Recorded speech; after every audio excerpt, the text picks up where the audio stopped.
Well, welcome to the Worcestershire Cricket live feed from New Road this afternoon. A quick update before the main event at 2:30. News is that the Steelbacks have won the toss and elected to bat first. So we'll have full commentary of that one at 2:30, going live just before at about 25 past. We'll see you then.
Once upon a time, I went on a magical adventure where I travelled through time, explored great buildings, and made lots of new friends. There are forests, rivers, and ice cream. My story was one of excitement and wonder. And what happens next? Well, that's your chapter. Make Worcestershire part of your story. Today we have welcomed the team from Gaze in Red to Blue into the club, and we're rolling it out across all staff at the club from top to bottom.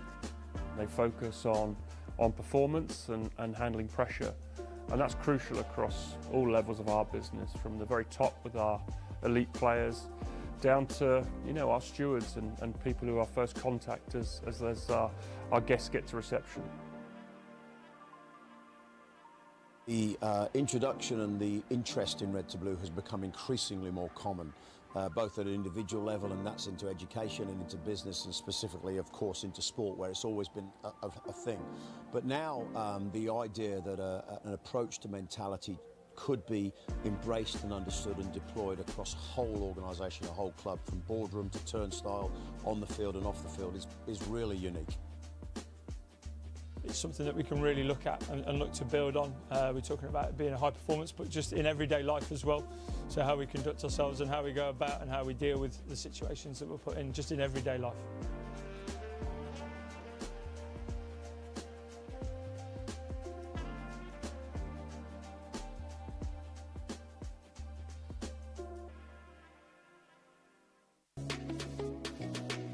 Every day can be an opportunity to do more of what really matters in your life.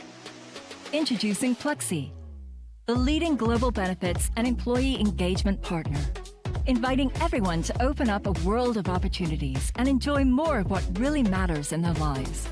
With a large global presence and an affiliate network of 1.7 million merchants, we're making life more joyful for 36 million consumers around the world. We're a new brand, built on Sodexo's rich heritage, with big ambitions for the future and a strong focus on accelerated growth. At Pluxee, we're shaping the future, strengthening our partnership with clients, and creating meaningful relationships with consumers to give people what they really need. From creating personalized experiences to developing innovative benefit solutions and platforms, we harness the power of digital to bring freedom and enrichment to work and beyond. Because we're dedicated to making life better for millions of people across more than 30 countries. And we're committed to working with local communities responsibly and sustainably. Feel the Pluxee effect. More joyful moments, more opportunities, more of what really matters to you. We are Pluxee, the leading global benefits and employee engagement partner. Evening everyone, great to see you here. Thanks very much for coming. It's great to be at Worcester Cricket Club, networking with other people, grazing food with a menu that we've created to go along with the wine. It's a brand that we're very close to. It helps our brand, it helps us to get out there. It's springboarded us to another level, should we say. It's a great place to bring customers to, bring clients, promote what we try to do as a business, which is create partnerships with our customers. We're a local firm based in the city centre. We get to mix with nice local businesses. We've gained a lot of exposure and clients off the back of it. You come to the club on a summer's day, the beautiful views and the food offering, the drink. It's just a good day out with some really good clients, really good people. The Cricket Club last year did a fantastic job. They won the Metrobank Cup. That's brought a lot of focus on Worcestershire. Here's to future success in 2026 and beyond for Worcester Cricket Club.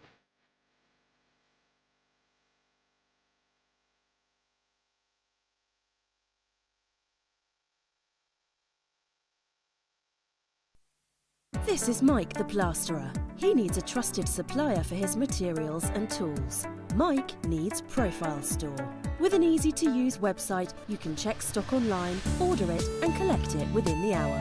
Profile Store offer free delivery over 100. They're sure to have what you need. So get yourself down to the trade counter in Kidderminster today. Get the job done with profilestore.co.uk. We're here today in Macron campus here in Bologna in Italy. Macron have brought out some of the team, the men's and women's first team captains, a couple of players from each side. They've given us a tour of their impressive campus here and told us a little bit more about their history as a company and how they work in sport. We're very, very excited. I think it's a landmark deal for Macron because we've been in cricket for the last few years through deals with Cricket Ireland and then most recently with the West Indies and South Africa last year. But what we're really missing was a county club in England, and then having Worcester. That I think will be a milestone for Macron. We're really excited to work with the Worcester and expand the relationship further in the next few years. It was a long process in terms of finding the right teamwear provider for us. From the start, actually, with Macron, they were really impressive in the way they went about their business. They were really big on sustainability. The depth of their range was really important to us because it allowed us to really reduce the prices on, in particular, Pathway and Academy kit to reduce those barriers of participation. The other big thing was we've been able to be super innovative on kit designs. This season's kit launch, we wanted to really try and do something special and given a lot of opportunity to have some fun with the creative around it. There's a really interesting campaign. Being able to come out to Bologna, it's been a fantastic experience. We've had a huge amount of conversations over the last 12 months really about designs, how we're going to bring certain things to life. Beard have been integral for the team there in terms of that creativity, actually making it really arty, really bold, standout and innovative while actually making it very Worcestershire too. Ativo as a principal partner on Front of the Show, the Rapids have been key to that process as well. They've been engaged in every step along the way, making sure the designs work for them as a brand as well. This year, for the first time, women are going to match the men's in terms of range throughout, rather than just having one Rapid shirt. They've got two in different competitions. It's a massive pleasure, obviously, for Claire and I to be out here, and also just to feel like the women's team is really being pushed is really valuable to us. So yeah, we've had the opportunity to make 4 really standout kits this year. We've based it on this idea of the art of the game. So we've been looking at how can those different art forms and genres like merge into what we're doing with the kit and make a creative process that makes sense and kind of has a narrative, tells a story. They are like my babies, but there is a favourite. For me, I can really see myself wearing the One Day Cup shirt. That kind of more streetwear-y feel definitely appeals to me more, and I think that'll be a staple of my wardrobe for a while. My favourite kit was the T20 kit. Love the colours, love the design the most. Yeah, I really like the traditional feel of the training shirt, but actually on the county shirt, there's not a huge amount of design to it. It's a cream traditional cricket shirt, but I love what we've been able to do with the trim on there, and that's down to Macron actually giving us more bespoke options and say over that and working with them to do that. For me, the standout, my favourite one is probably the T20 shirt. This is the elements, it's like every time you look at it, you kind of find another element. That really excites me. I'm a little bit traditionalist, so I like the off-white one as always, but I think the blue one is really, really nice, really, really different. So I believe the fans and the players will love it. To be able to connect what we've done with Bologna, with Macron, it just takes it to another level. And so we're fortunate we've been able to explore the city a little bit as well. We've had a fantastic time being around here, but we've also been able to incorporate some of the city, the location into the campaign. It's something we're really excited about. Yeah.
Well, hello and welcome to a quite frankly glorious New Road this afternoon, early summer's afternoon, bathed in sunshine. Where else would you rather be? I'm Jim Dale, alongside me is Mr. Worcestershire himself, Frank Watson, will be your commentary team for this afternoon's first home game in the T20 Blast, following a really impressive victory on Friday away at Leicestershire. Frank, first things first, Friday's performance, really impressive, wasn't it? Yeah, good performance from Worcestershire at Leicester. Good performance from Northamptonshire to win their game against Glamorgan. So these two teams both coming into this game on the back of wins and aware that another one today really gets the momentum going. Northants, of course, had a fantastic start last season. I think they won 6 of the first 7. Set them well on the way to qualification. Of course, they went all the way to finals day, but it is very important, that momentum at the beginning of the competition. Fewer games this year, of course, so a big game in that sense. But yeah, Worcestershire going back to Friday at Leicester, as you specifically mentioned, it was a good all-round performance. They won by 18 runs, quite a large margin in a T20 game. When you think the opposition were only 4 wickets down, it was quite an extraordinary effort by the Worcestershire team in the field to control the run chase to the extent that they did. Yeah, they looked a decent side, but I think Northants will pose a tougher test today. Well, control was the word, Frank. I think you've hit the nail on the head there. It was a control performance. I think the difference between the two sides was more than the 18 runs in the end, after some late hitting from Kelly and from Cox. You're right, this Northants side very well organised in T20 cricket. Got to finals day, of course, and they've got extra firepower in the return of Chris Lynn, the Aussie opener, who we'll see shortly. Northants have won the toss, elected to bat, and what looks like a pretty good batting surface as well. So let's get you the team news just before the players make their way out onto the pitch. So Chris Lynn, Ricardo Vasconcelos, David Willey, of course, the ever young David Willey will captain the side today. Louis Kimber, Justin Broad, Calvin Harrison, Lewis McManus will take the gloves, James Sales, Ben Sanderson, and formerly of this parish, George Scrimshaw. And for the Rapids, unsurprisingly, sorry, I've missed out Saif Zabe. He's the one change for this Northants side. So McSweeney makes way. Saif Zabe, who's got a good record actually against the Rapids, comes into the side. Worcestershire Rapids, as you would expect after that impressive victory on Friday evening, remain unchanged. So Isaac Mohammed and Brett D'Oliveira, Kashif Ali, Adam Hose, Sikander Raza, Ethan Brooks, Gareth Roderick with the gloves, Matt Waite, Usam Amir, Tom Taylor and Adam Finch as well. Well, the players are not long for the outfield, and we're hoping that the men can do what the women couldn't quite manage a little bit earlier on in this double header. Earlier on this morning, the women's Rapids were beaten by 40 runs with the Steelbacks compatriots. It was tough going with the bat. All out for 101, despite the best efforts of Samir Mitchell making a well-timed 29. But can the men go one better than the women? We'll find out in just a moment. In terms of the makeup of the team this year, Frank, it feels that instead of the Dwarshuis and Duffy opening bowling approach with the overseas, this time round it feels like there's a bit more firepower in this batting lineup for the Rapids. Yeah, early days, of course. I think there's always a rethink, isn't there, at the end of a season, and a plan is formulated for the campaign for the next year. And on this occasion, Worcestershire have decided to go with 2 overseas spin bowlers, Usama Mir, who will qualify at the end of this year, I think, as a domestic player, but is overseas this year, and Sikander Raza. So 2 slow bowling overseas options, and they both bowled pretty well on Friday, and then relying on the seam attack that is, you know, basically operative in most formats for Worcestershire. That's Tom Taylor, Matthew Waite, Ethan Brooks, who does a job as a 5th seamer in red ball cricket and a 3rd/4th seamer here, and Adam Finch. So a new start, new sort of campaign. They've decided to go hard at the top of the order, certainly with Isaac Mohammed. It's the way that he plays in this format, certainly, and he went right from the off on Friday, hit the first ball for 4. So that does appear to be their policy. This is the first time, of course, that they've bowled first, and it's Tom Taylor to take up the attack at the Diglis end. Taylor, who bowled at the beginning and the end last year, most of the time usually a lot more effectively at the beginning than he did at the end. He always put his hand up to bowl at the death, which is very much to his credit, but he was quite expensive towards the end of quite a few innings last year, whereas early on he was quite attacking, quite sort of restrictive in terms of the scoring, and he does get that ball, that white ball, in the first 2 or 3 overs to swing away from the left-handers into the right-handers. He's bowling to the left-handed Vasconcelos, and his first ball does shape away a little bit, I think. He does occasionally get quite startling movement in that direction with the new ball, and that one Vasconcelos just had a little reach for, and indeed it did just hoop away a little bit from the left-hander. Nice start then from Tom Taylor. He's got one slip in. The 2 men on the boundary are on either side of the ground as he's into Vasconcelos, and another good delivery. Vasconcelos just jabs the ball out on the onside, and it's a dot. Good start from Taylor, 2 dots. Well, the top order didn't show themselves in glory against Glamorgan on Friday, this Northants lot. They want to try and put that right. There's plenty of calibre there. Vasconcelos in good form in all formats of cricket last year and this. And Lynn, well, more about him in a moment. Taylor again, bowls. Oh, and again, that lovely shape away from the left-hander. Really nice start from Tom Taylor. Batter under pressure after 3 dots. Strange to say, but it's true. Vasconcelos will be hoping that he can get a boundary in this next 3 deliveries. That was a beauty. Yeah. Just angled in and then left him off the pitch. Yeah. Just really nice start from Tom Taylor under the sunny sky here at New Road. He's in again and he bowls, and there is a run for 4. Vasconcelos, in fact 4. Nice shot. He said he would be looking for a boundary, and indeed he has found it off the 4th ball of the innings, with Taylor on this occasion a bit fuller and just drifting a little bit into the left-hander's pads. Nicely put away. Well, if you put it in the right areas at New Road, you're in good shape. If you veer off the line in length just slightly, you tend to go. We will say it's around about 170, we think, is par here, isn't it? Yeah. We'll find out a little bit more as the summer goes on. Taylor is in again. What will his response be? It's a good one. Fuller, off stump, pushed out on the offside by Vasconcelos, and fielded by Isaac Mohammed in his multicoloured boots, coming in from extra cover. So, notwithstanding that boundary, a decent over from Taylor. If he can get out of it, now can he bowl a dot or not go to the boundary? This final ball of the first over makes it a pretty solid start in a power play. Anything less than 6 or 7 in a power play, I think, is a pretty good effort by the bowler. This one is driven but straight to mid-off, so that's a good over from Tom Taylor. Just the 4 runs coming from it. He'd be very happy with that. Steelbacks 4 without loss after 1. Yeah, good start. Just that one ball that was a little bit too straight, clipped away. And as we saw on Friday night, I thought perhaps, Sekinder Raza, he opens the bowling for Zimbabwe. Zimbabwean captain, of course, highest ranking all-rounder. Provides some extra oomph in the middle order of Worcestershire's batting, but they're going to go with the same system that worked on Friday. It's Matt Waite who's going to open up from the New Road end, and Chris Lynn on strike. Back at Northants after a brief foray at Hampshire last year. It's his 3rd year with the Steelbacks. In comes Waite then. Driven. Reaching for it slightly, but safe enough shot. No run though.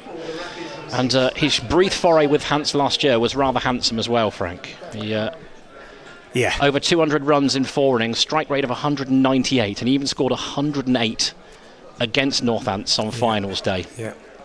That one must have stung a little bit, but bit of swing for Waite. Just be hoping he can swing it enough to get that outside edge.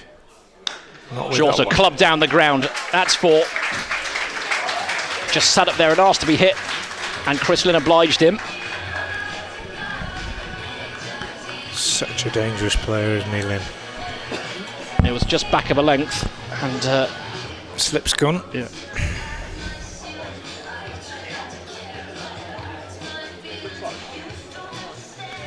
Just a whack. It was like an Alex Hales shot from a few years ago, that one. Just an absolute slap down the ground. Well, Mid-on's going to long on, and it's Finch who's the boundary rider now.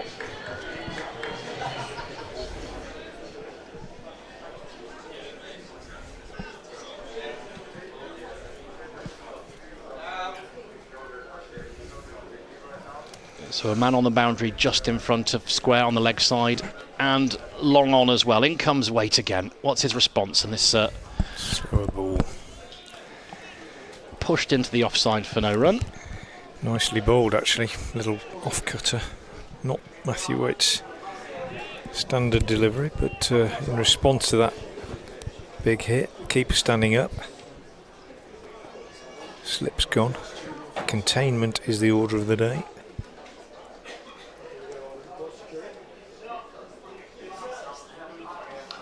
Carved away, that's 4 more. Time that. Quick onto it was Chris Lynn.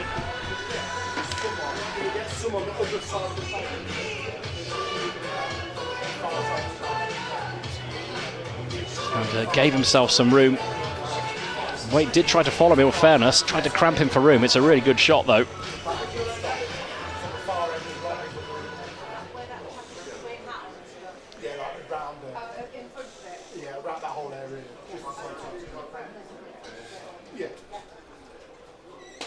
What's Waite's response? It's full of ball right in the block hole.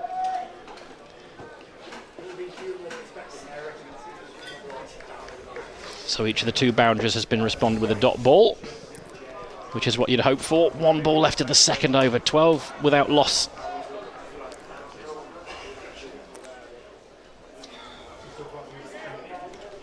And you'll want to get out of the over clean here if you can. In comes Waite, then barrelling in. And that's just carved away. Kashif is there to do the fielding. It's an easy single though. That means it's 9 from the over. And it's 13 without loss after 2. Yeah, 2 lusty blows from Lynn. First one was really just he didn't move his feet, just saw the width, let his arms go and whacked it.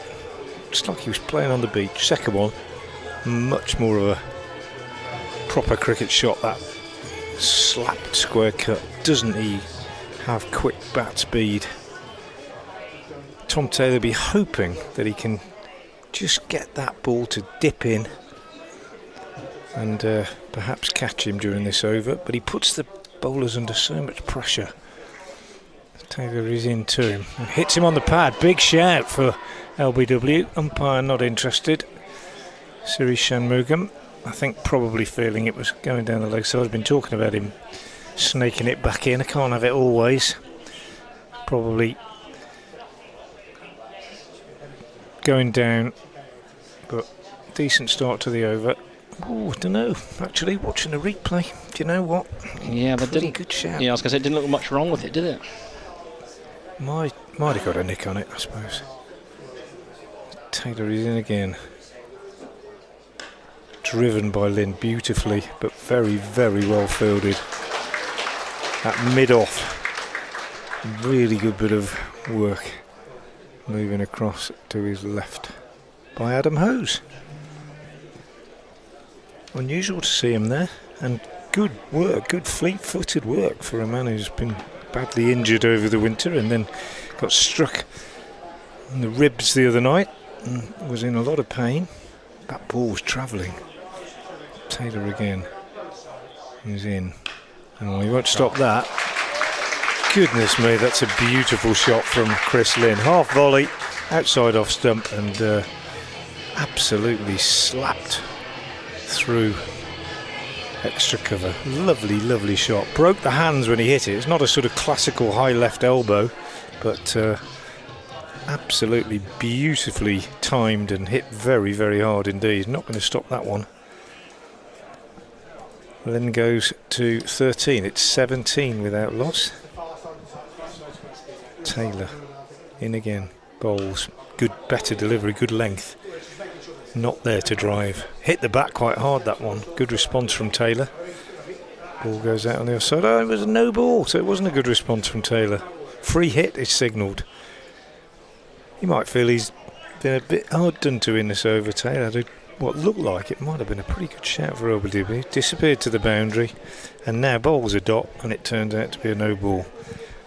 Where's this one going? I'm saying over long on. Free hit. Oh, over extra cover. And not going all the way. Didn't time it particularly well. Gets a couple as it's fielded by Sikandar Raza out on the boundary. You don't get many 40-year-old boundary sweepers, do you? No, covered the ground well though, didn't he? I'd have to say it's good throwing as well. I noticed on Friday that poor Gareth Roderick was getting peppered with the throws in from the outfield. But he moved well, didn't he, for a player of his years, I think, on Friday and tonight, this afternoon. Anyway, 2 more, 20 without loss. Still in the third. And that's a good one from Taylor, which Lynn can only push away on the onside. I mean, for me, sitting here, very easy. Chris Lynn thrives on width, doesn't he? He likes to get his arms away. He gives himself room. If you bowl straight at him, he'll give himself room.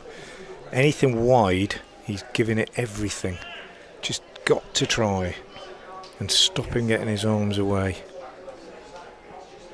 20 without loss. Last ball of the third. And he's gone, caught behind. There you go, didn't give him width, he tried to give himself room. Big swing across the line, big inside edge, we heard it from here. And a straightforward catch for Gareth Roderick. End of the third over, Steelbacks lose their first wicket. They are 20 for 1.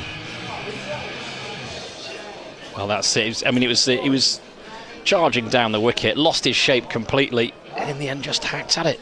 Going into bat for the Steelbacks, the captain, number 23, David Will. And a very welcome breakthrough for the Rapids.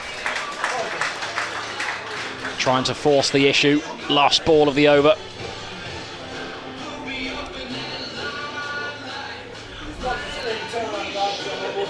And it looks like there's going to be a change of bowling as well. I think we're going to see Sikandar Raza from the New Road end.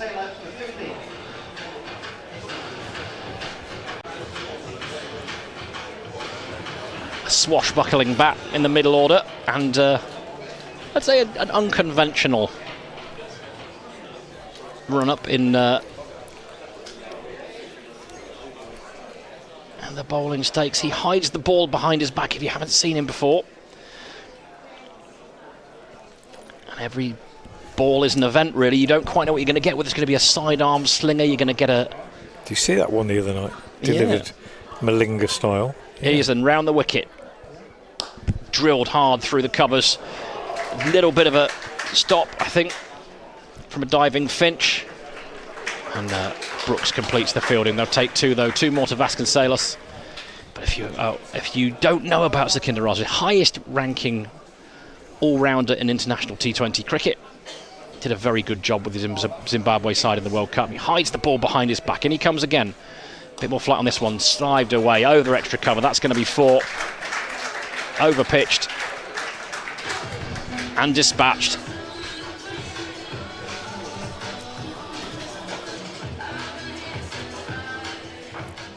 But it's unlikely that you see him bowl the same delivery twice in a row. Gets through his overs quickly though, and he comes again. Fuller on his legs, just clipped away. That'll be an easy single. Out into the deep.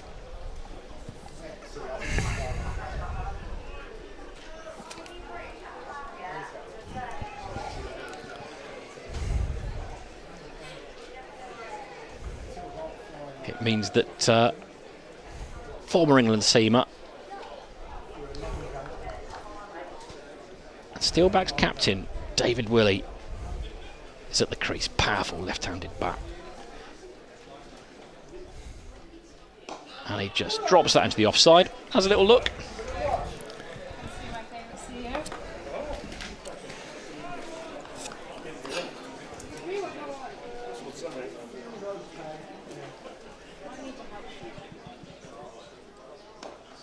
Again, leg side-ish. He's got to do a lot of work off his own bowling. I thought there might have been chance of 2 there, Frank, but I think better of it. So a single it will be. Vasconcelos back on strike. Yeah, big gap there if you don't hit it too hard. But he is aware of it, as you say. 5 saving 1 on the offside. It's a little bit uppish, isn't it? They'll look to take on the arm.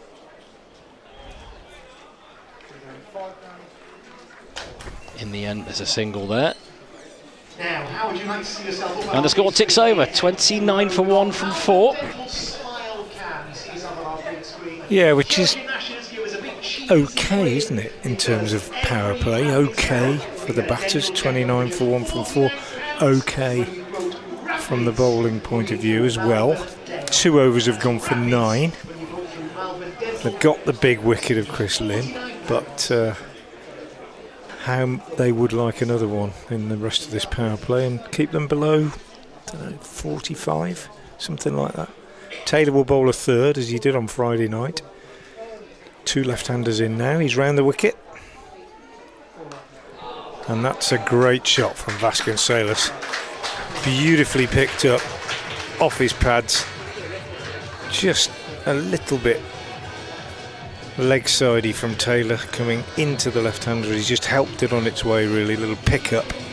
1 bounce down to fine leg. Good start to the over for the batters. Just puts the bowler under pressure if you can get a boundary off the first ball.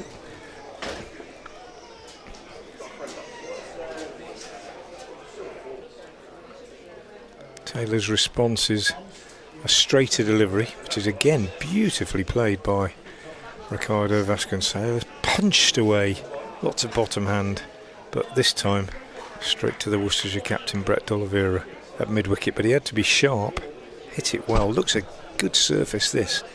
Seeing batters really timing the ball nicely early on. Just that 1 wicket, Chris Lynn caught behind off a big thick inside edge. Out for 15. Vasconcelos goes for the little scoop. I sigh because it's another no ball. Most unusual for Taylor to bowl no balls in white ball cricket. It's another free hit, and it's runs that you don't need to concede. Quite frustrating, I think, from a Worcestershire point of view. They bowled 6 wides in the game at Leicester, but didn't bowl any no balls. And that's the second already, and it's not just the no ball, it's the free hit as well that can do you damage.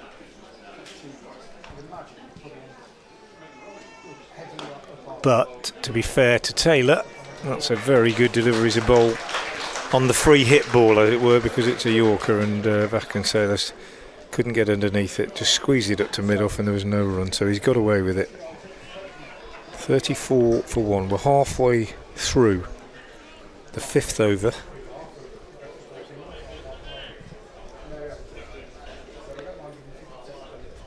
Ricardo Vasconcelos, punchy, stocky left-hander. That's massive. He's got hold of that all right. He's whacked it away for 6 over mid-wicket. Carefree strike about that. Just kept his head still and not much foot movement. Just gave it a full swing of the bat. Timed it beautifully. Cracking shot from Vasconcelos. Not messing around. Goes to 22 or 15. Steelbacks 40 for 1. Taylor's just struggled a bit in this over.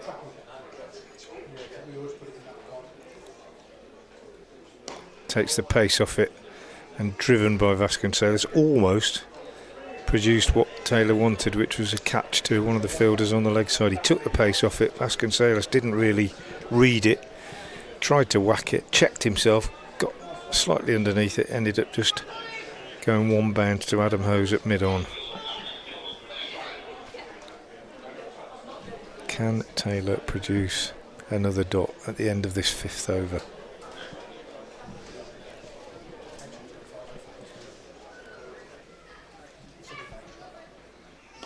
He can. Very well bowled, Tom Taylor. With a Yorker, dug out, does his own fielding, came back really well in that over, having been put under pressure. Boundary off the first ball, no ball, free hit, whacked for 6, ends up conceding 11, which sounds expensive but could have been so much worse. 5 gone, 40 for 1.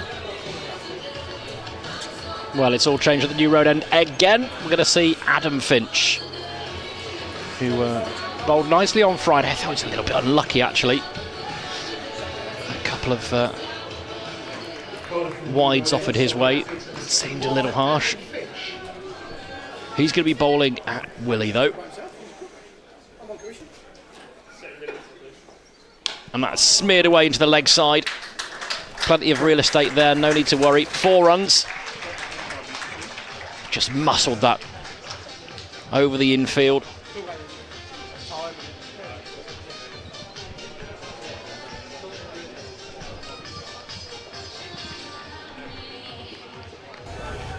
I was going to ask you, Frank, when you have to contend with the left-hand, right-hand combination, what about when you've got someone who's 5'7" and someone who's 6'4" to bowl at when it comes to lengths? It's, Finch is on his way in again. How can he respond? Shorter again this time, but that's missed time, but he's going to get enough on it. And it's going to go for 6. He got more than enough on it. Well, we felt like on this surface that the 11 runs from the previous over wasn't quite as painful as you might think, but it's 10 runs from the first 2 deliveries of this. And what felt like a score draw, well, 50 for 1. We're not even halfway through the 5th. Feels like a good start for the Steelbacks. Driven down the ground, that's going to be 4 more. Finch trying to put a size 12 boot out to stop it. But Willie's on the march here.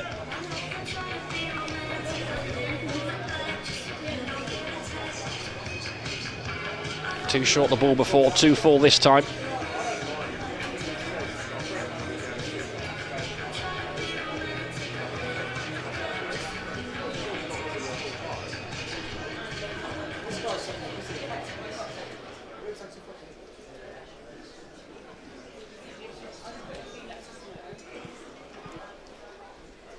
Standard deliver from Willie. In comes Finch.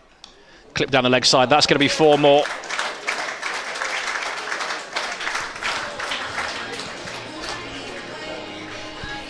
Not quite where he intended to put it, but when it's on your legs, get a good connection. You've just got to beat the man in the ring.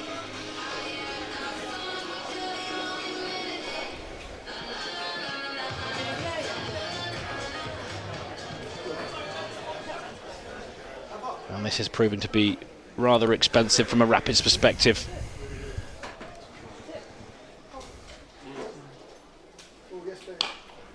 Charge again and just strong-armed into the leg side. They'll pick up a couple. So Isak does the fielding.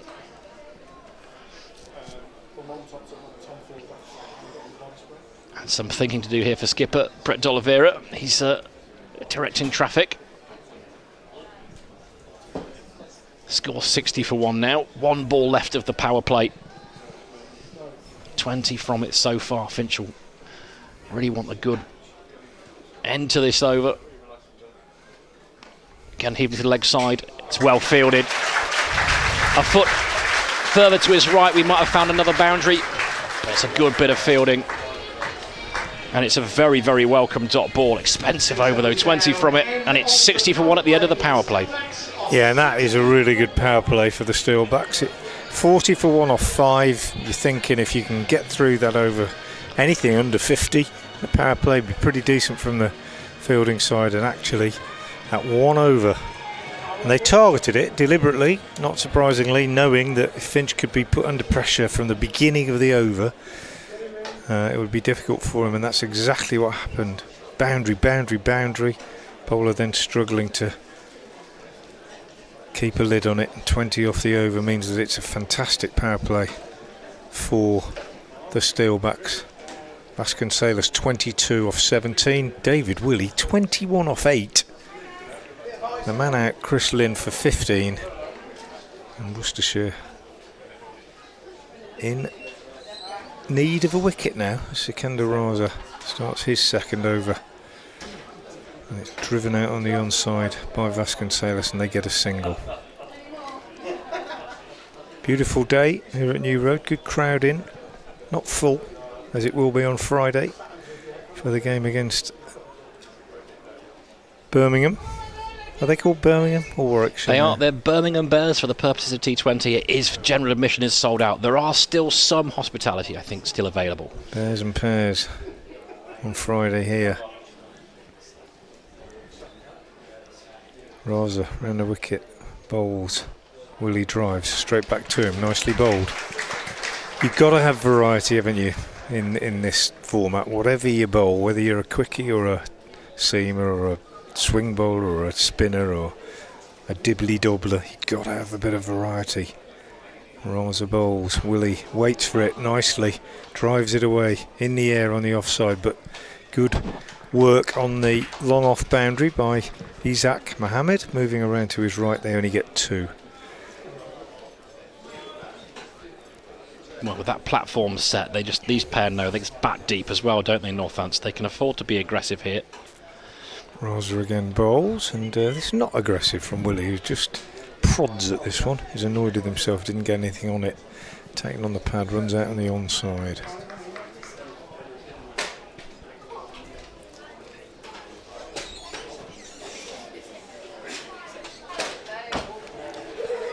Nice change of pace from Raza. They'll get just 1 as it's driven up to long off. Isaac fields.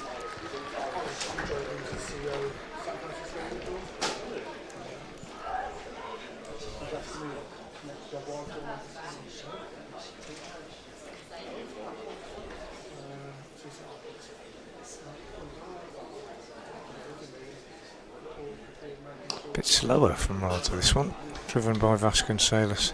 And the busy Isaac at long off is called into action again, but that's a good over from Sikander. Just 5 from it, 65 for 1 at the end of the over. Vasconcelos 24, Willie 24 as well. Yeah, really important to put a lid on things after a big over.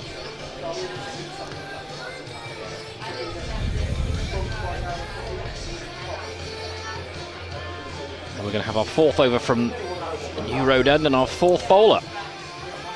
Usam Amir, as you say, Frank, will qualify as domestic next year, which is exciting from a Worcestershire perspective. For those who aren't familiar with the Rapids, perhaps, that where Dan Latigan is, he doesn't qualify until next year either, so he'd still count as an overseas. South African is. In comes the leg spin Amir then. Carved away by Vasconcelos, but I think it's Kashif out there doing the fielding. So there'll just be a single. As is the way with a lot of leg spinners these days, Frank. It's just it's flatter and faster and slightly shorter. Looking to cramp batsmen. Again, it's variety, isn't it? Yeah. And that's been absolutely smoked. That's in the slot and that's gone. Full this time. And Willie, well, we've seen that from him so many times over the years. Over wide, mid on. Or long on, sorry. And he's absolutely crunched that.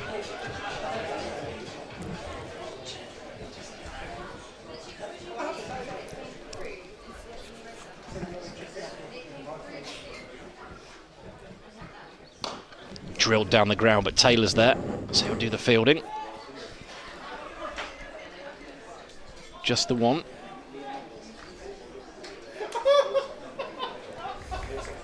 William Vasconcelos doing a good job for their side here.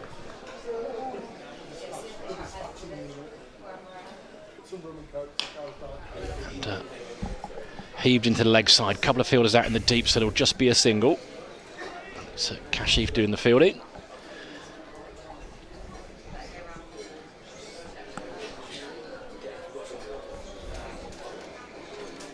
.74 for 1 the score. Willie on strike. Again, crunch down the ground, good sound off the bat, but it's just a single. So he finds his way to 32 from just 15 deliveries.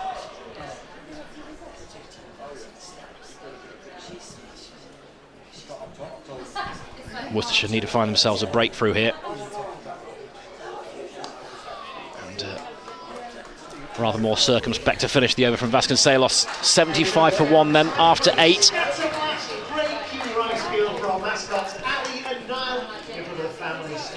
Including that sizable 6 from David Willey. And a little shake of the head from Wissam Amir as well. Just the one ball that was up there really. He got absolutely launched.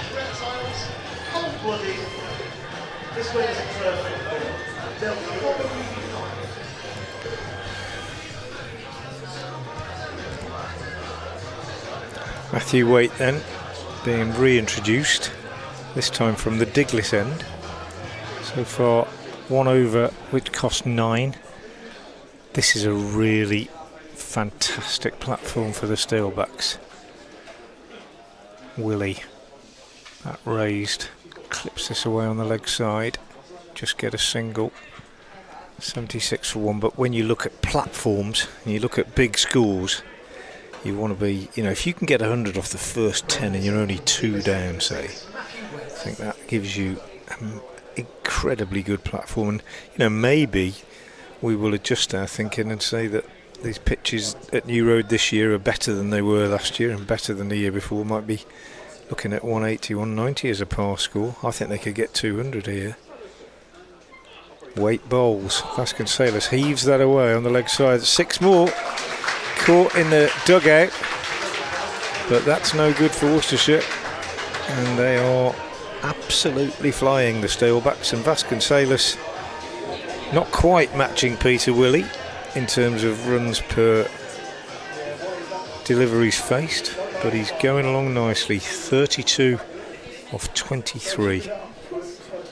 Brett Oliver's got problems out there.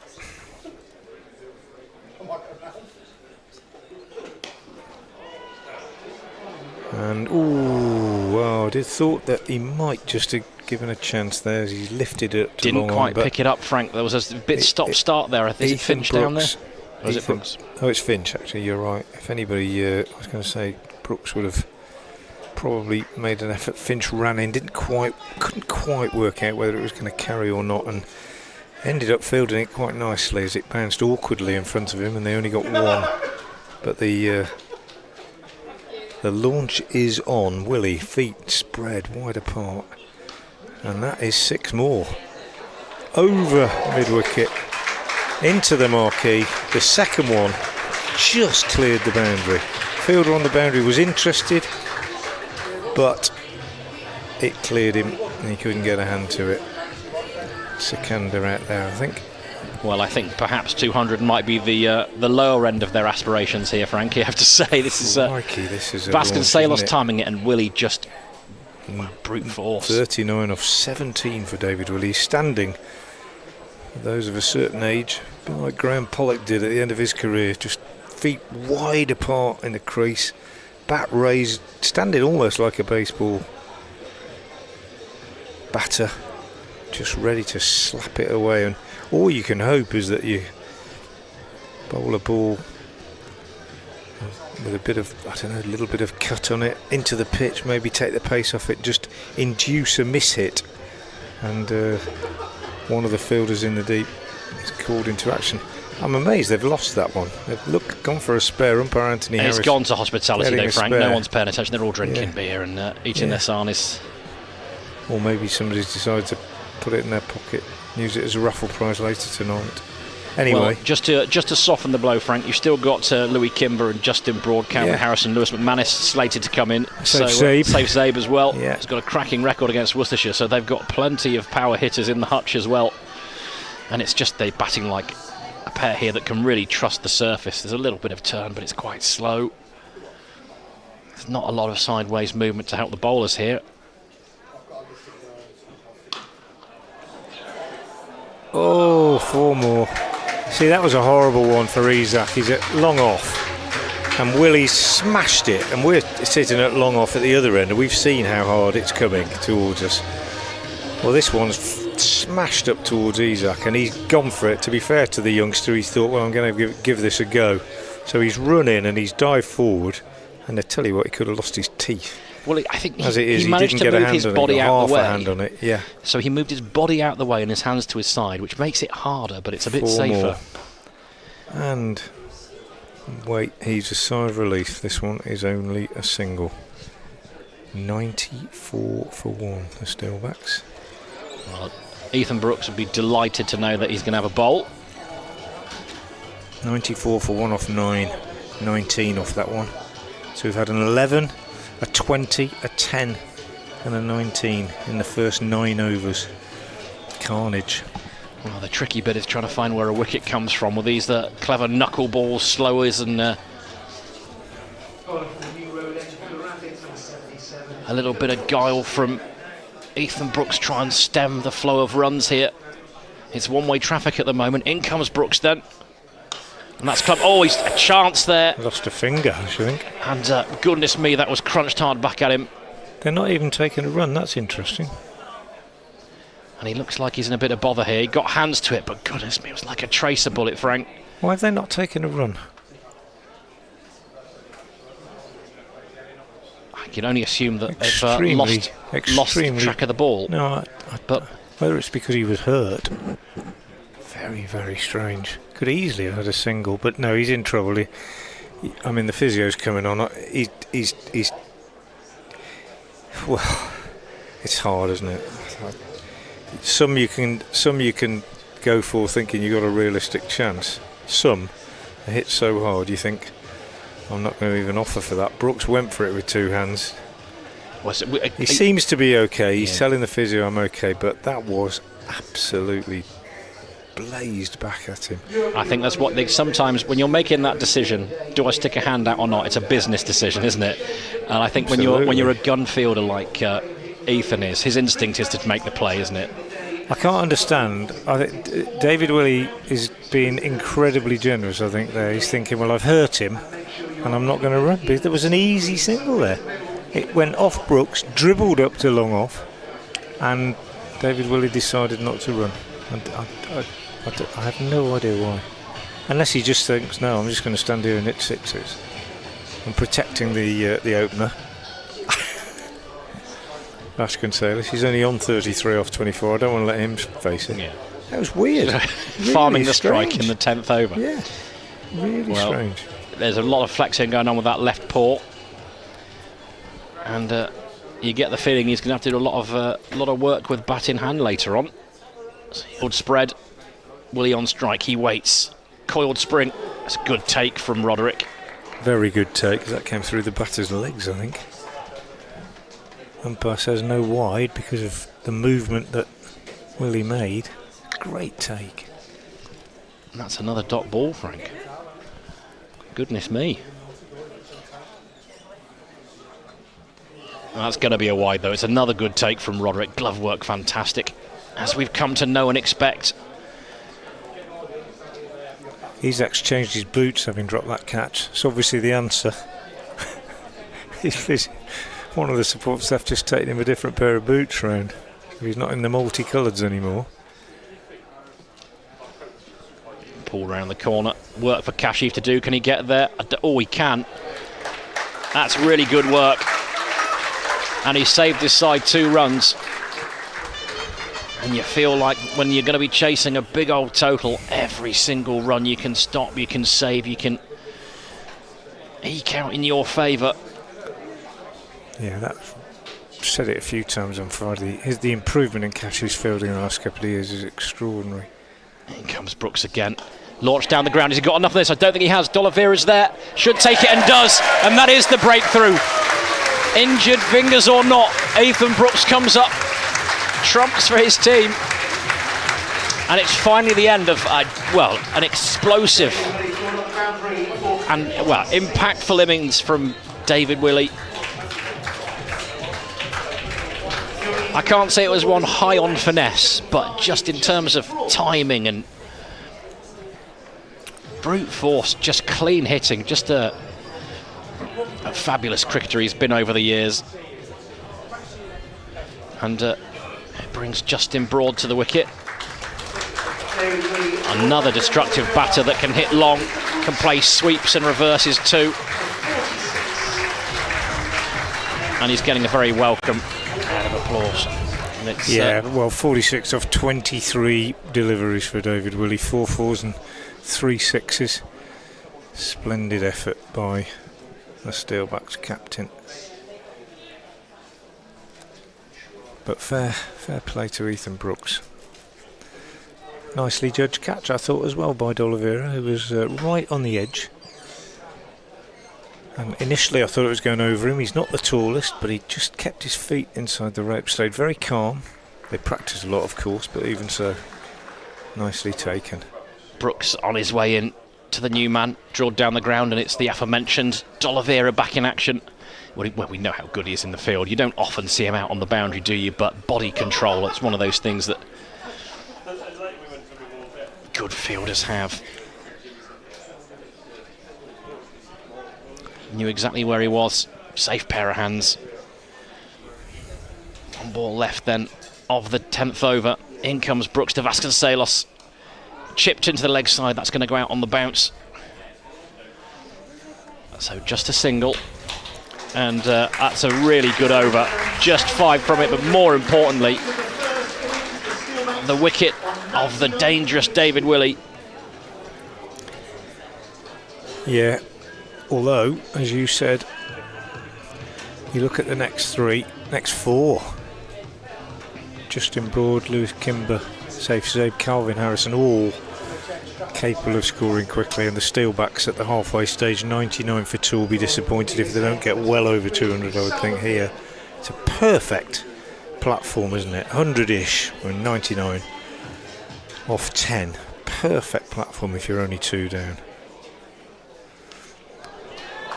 But they've lost another wicket.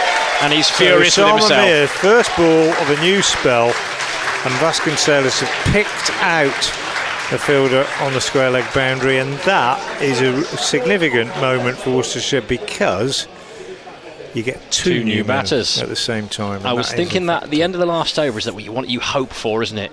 2 new batters, and they find it a little bit tricky against the spin. And Vasconcelos, you can see how disappointed he was, and he should be really. It's not a great decision.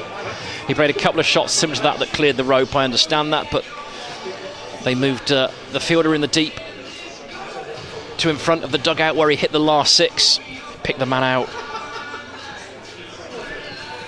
Louis Kimber, of course, he's got that incredible county championship century down at it was Sussex, with a strike rate of over 200.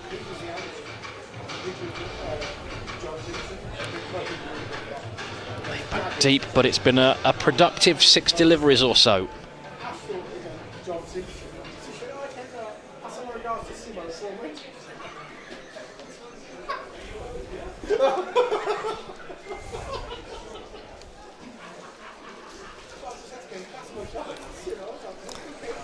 A lot of thought going into the field placements here.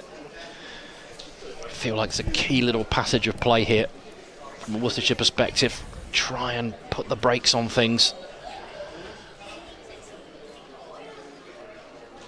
Oh, nearly snuck through.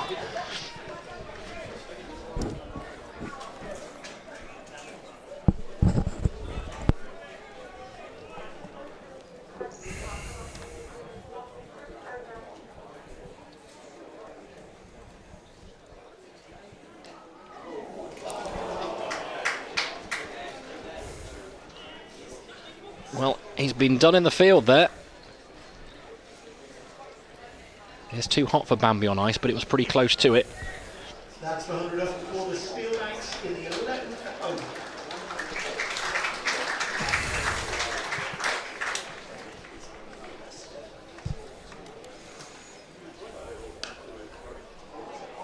It's a lovely shot. And that's going to beat the man out in the deep, is it? Oh, no, just got there in front of the rope. Again, good fielding. Second. Really handsome shot. Some excellent fielding as well. I reckon he must have played a bit of hockey, you know, Lewis Kimber. What was the way he broke the wrist on that one? carved away. More work out in the deep. That's going to be 4 though. Bit too much width there. Kimber's crunched that to the boundary boards. It wasn't that wide, it's just a really good shot. It's just a really good shot.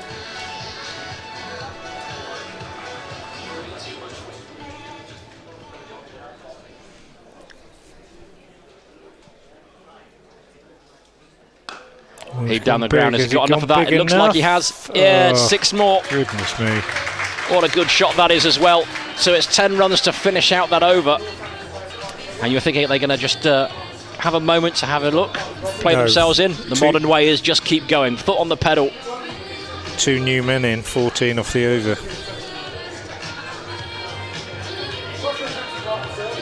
You're right, the modern way is just to carry on, isn't it? Came in, beaten by his first ball, mishit his second. 3 boundaries, just whack, whack, whack. Tough time to bowl for Adam Finch.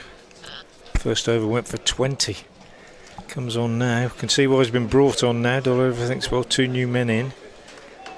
And it could have been different if that one had gone to hand at long on there. You know, you could have said that Usama Mir had done a great job for his captain. Finch says, I would like 3rd man back.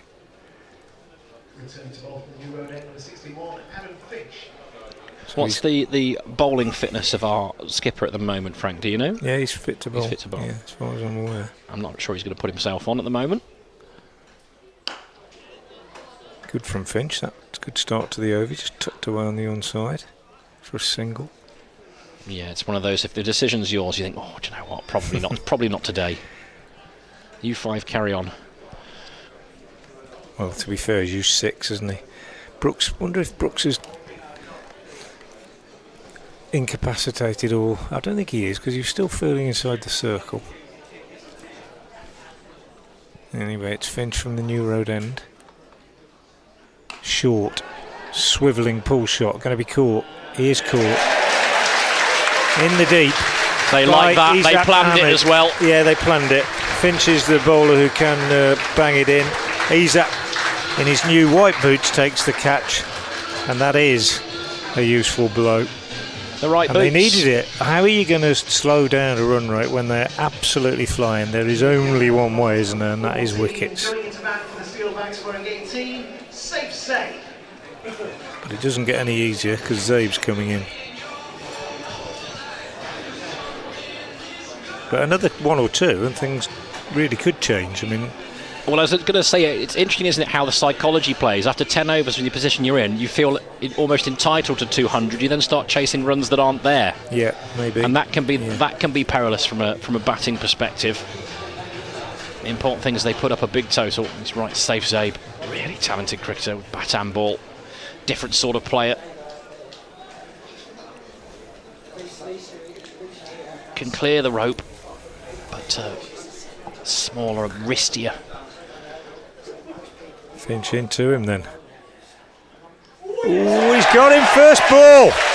Angled across him, little nick, and Adam Finch may have gone for 20 in his first over, but he has roared back and picked up 2 in 2. And the Steelbacks are just for the first time rocking a little bit. They've gone from 97 for no wicket to 114 for 5. Well, he just offered a bat, didn't he? It was a bit looking to, looking to run it down to 3rd man. There just wasn't much of a shot there, was there? And again, you can hear the snick from here. And rather like Friday, Finch has found a way to snare a couple and really halt proceedings. So, 114 for 5. Puts a rather different complexion on things. Calvin Harrison has got fond memories from last week. He was opening the batting for the 2s in the warm-up games, in the T20s, and hit 80 odd from 40 deliveries.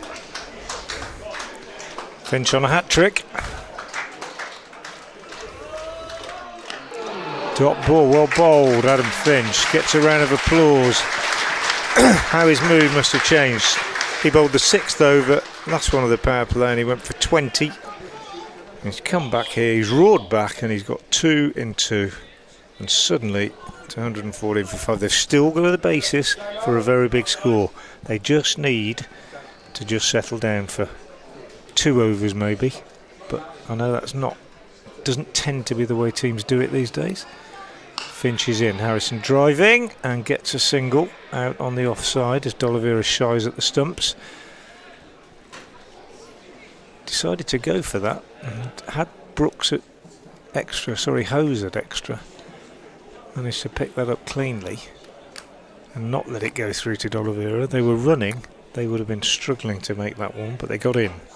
Justin Broad on strike, having watched 2 wickets go down at the other end.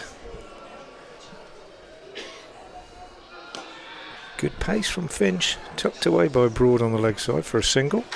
What a good over that is. Very, very, very well bowled, Adam Finch. 3 runs from it, 2 wickets. 12 gone, 116 for 5. Wow, 4 wickets in 3 overs. That's how you slow the rate. Exactly what the Rapids needed. 97 for 1 at one stage.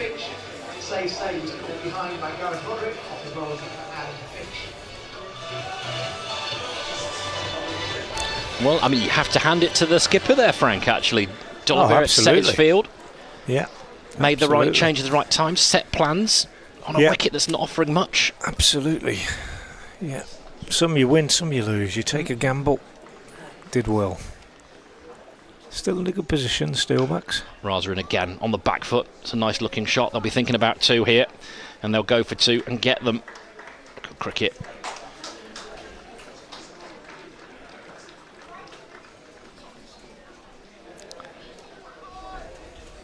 I mean, I don't know whether still it's got plenty about. You know, James Sales got 100 against Worcestershire the other day in the red ball. He's down at 9.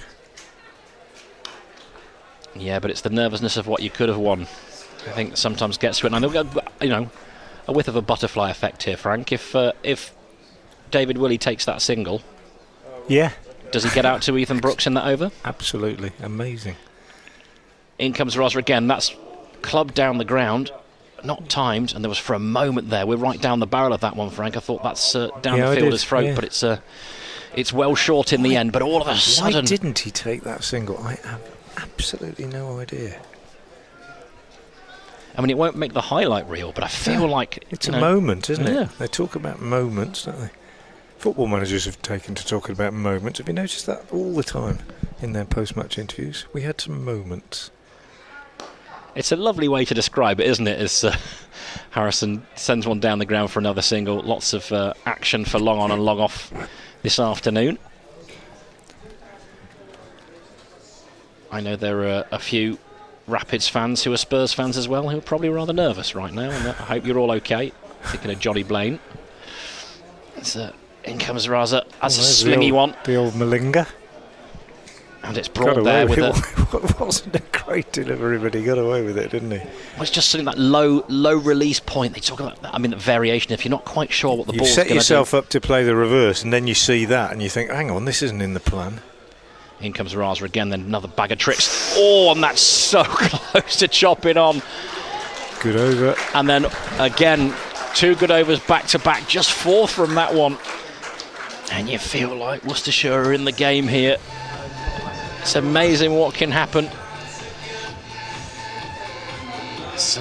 Yeah, you're right. They're in. Well, I'm going to add a couple of words in there, Jim. Back in the game. They're back in the game because at 99 for 2 at the halfway point, you're really staring down the barrel, metaphorically. But they're back in it, and it's mainly thanks to this man, Adam Finch,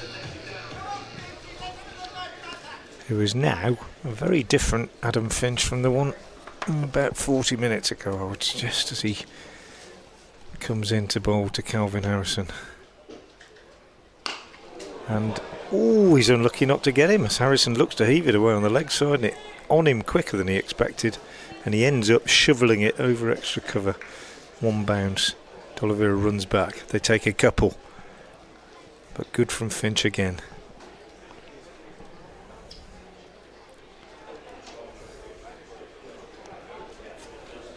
Well, that just felt like a shot trying to force the issue, doesn't it? No control over it. Good pace, good pace. Swung away, didn't really know a lot about it. Single to square leg where Isaac Mohammed comes in. It's another one, Isaac Mohammed, his fielding, the improvement in his fielding since he first came into the side, not surprisingly of course, because it just has to happen, and he's a young man learning, but really stark improvement from when he entered the side last year. Just shows hard work as well as talent matters, you know. Yeah. He's busy again now. And he misfielded. That's absolutely down to me. I take complete and utter responsibility for that. Hey, look, Frank, your job is to say what you see. A pretty and in fairness, until one.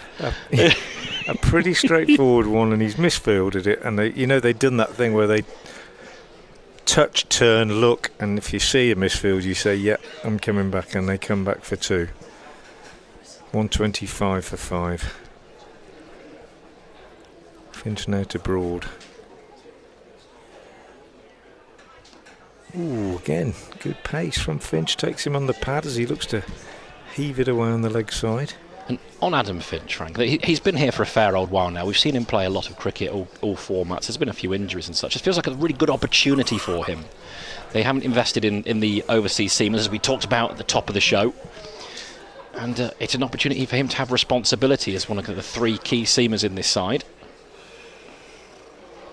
Yep. Doing a good job so far. Yeah, and again, that's good. He's not gone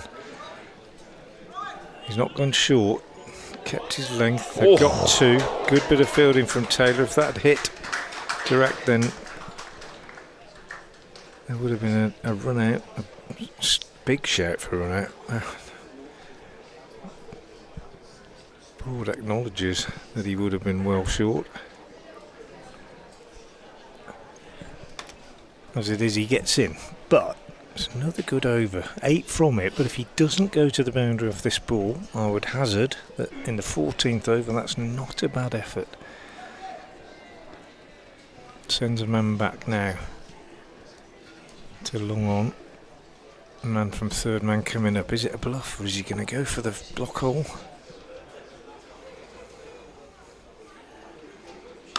Goes full, driven nicely, but gets half a hand on it. Only a single. Decent over from Adam Finch. Yeah, nothing wrong with that. 9 off it. 129 for 5 off 14.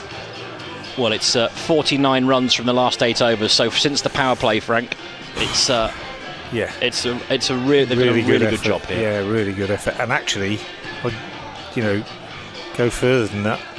It's 30 runs in the last 5, and that is really good going, isn't it, at this stage? To be going at 6 and over in overs 10 to 15, I think is exceptional. Osama Mir, who wasn't best suited bowling to 2 left-handers when that slog was on before. He's bowling to 2 right-handers now, but you wouldn't know it, because first ball Harrison has turned himself into a left-hander and played the slog sweep switch hit, but he only got 1 for it because, again, good bit of work by Sikandar Raza. Well, they're trying to make use of that shorter boundary towards the Graham Hick Pavilion, of course. And you're right, good work from Raza.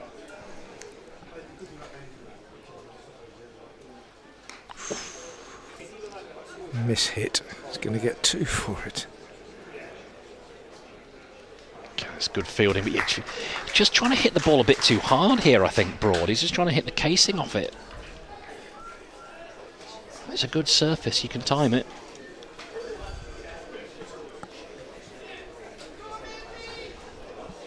And I've only just realised, last week who his dad was. Or dad is. Oh, it goes for the reverse again and doesn't make contact. You see a face. I've seen that face before. It's Neil Broad, former British tennis #1. I didn't know that.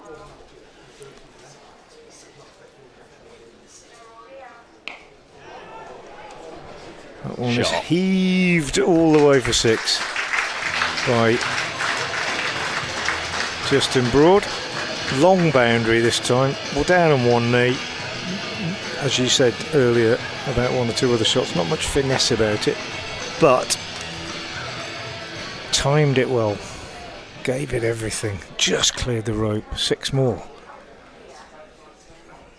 Goes for it again. This is huge from Justin Broad. That was beautifully played. That wasn't a slog sweep. That was a really nicely executed hit over deep mid-wicket, straightish bat, and that has gone miles. And a lot of the good work. I mean, that's a slog sweep, but it's a slog sweep played. It's judged, it's timed, with exact sort of exactitude, shall we say. He's played it exactly right. The other one, he had to sort of fetch it, didn't he? But that one, he's cleared the front leg, got down, kept his eye on the ball and whacked it. Beautifully struck. And suddenly, the pendulum has swung again, and Usama Mir has been very, very expensive so far. Just bowling it into the slot. This over has gone for 15, 1 ball left. Got a pause for drinks and whatever, I think, because they lost the ball, but they've just got it back. Well, it's 144 for 5. We're looking at 200 again now, I think. The longer side of the ground, and it cleared it comfortably, didn't it? But that's one of his shots. Plays it well. Plays it as well as anybody on the circuit. And he's crunched it. Usama Mir. 1 for 39 from 2.5.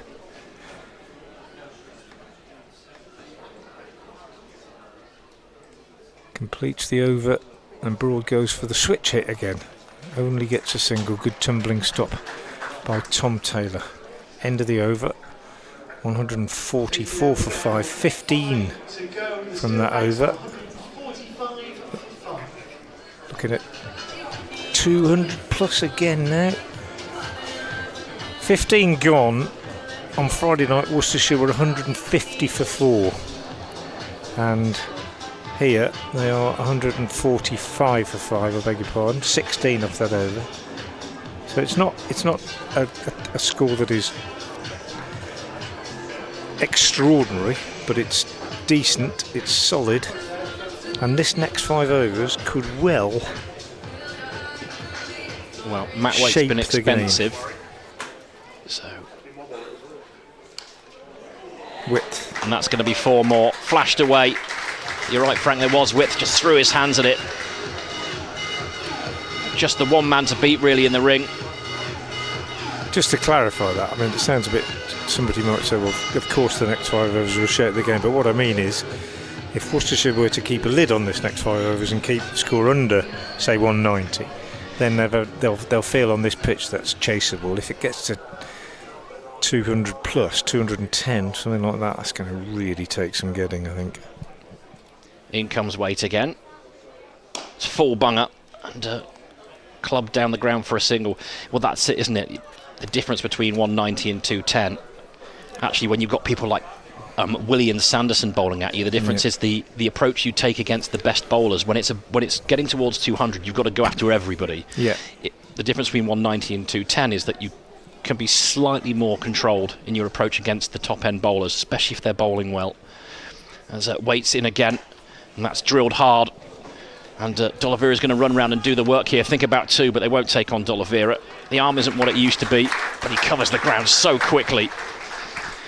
Yeah, bearing in mind that Sanderson took 6 for 8 in this fixture last year, of course.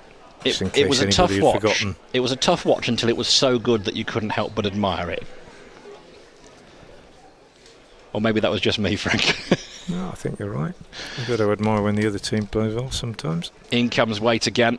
Looking again for the sweep behind square. That's going to be cut off just in the shade of the trees in front of the marquee. One bit of shade in the entire ground. That's the place to field, isn't it? It's just one tiny little spot, isn't it? I'll go here, Skip. No, move round. No, I think probably just behind square, Skipper. Just by the cameraman. They're flying again now.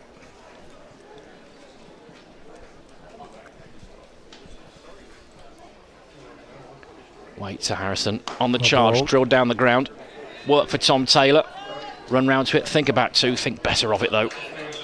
Got to the ball quickly, which was key. Another single again in those last 5 overs. Singles are fine. It was that first delivery that found the boundary. Everything else since then's been okay. Yeah, can he get 2 more in without going to the rope? That's the challenge. 1 more, I should say. It's the challenge. Slower ball. Up in the air. Chance for a catch. Should be taken. And it is a tumbling catch, but a catch nonetheless. Waite has his man. And Worcestershire needed that. Took the pace off. He just threw the shot early. And Worcestershire have their 6th. And it's a much needed breakthrough after a tidy little partnership. Put a bit of momentum back into this Steelbacks innings. Oh, we're in for a good game here, Frank, aren't we? Well, I hope so. I hope so. It looks a decent pitch to me from here.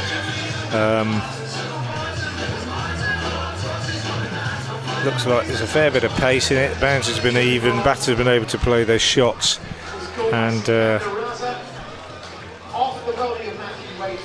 it's been bat on top of ball for most of the time. But I will just go back to those 6 overs 10 to 15, 10 to 14 really, 10, 11, 12, 13, 14, those 5 overs when Worcestershire tightened things up, picked up 3 wickets, 4 wickets and wrestled back some control of the game, because it was, let's be honest, it was running away from them, but they've managed to nip back in, and Lewis McManus is the new man. Got James Sales still to come. Plenty of batting as Raza starts a new over with a full toss, which is driven straight down the ground for 4. It's a really loose good delivery. Shot, hit well, yeah, hit very well. Harrison not going to miss out on that. As an informed player, as a confident young player.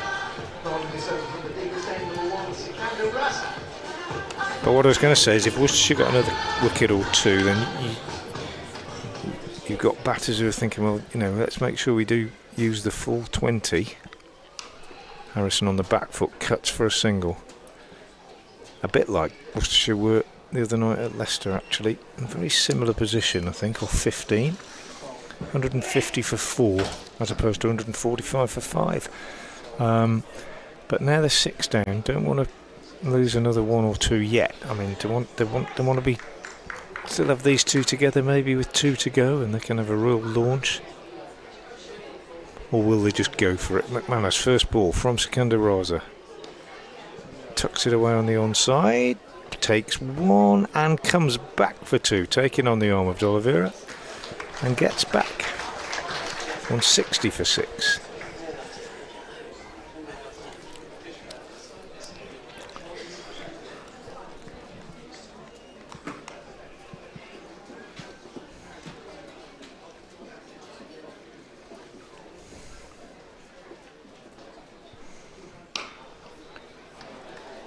Joel. Gimme. Punished.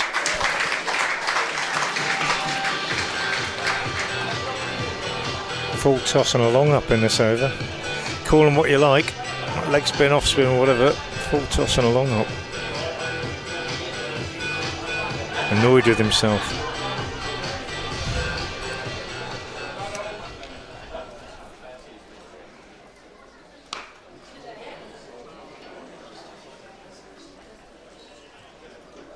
Another short one pulled away for a single. 12 off this over so far.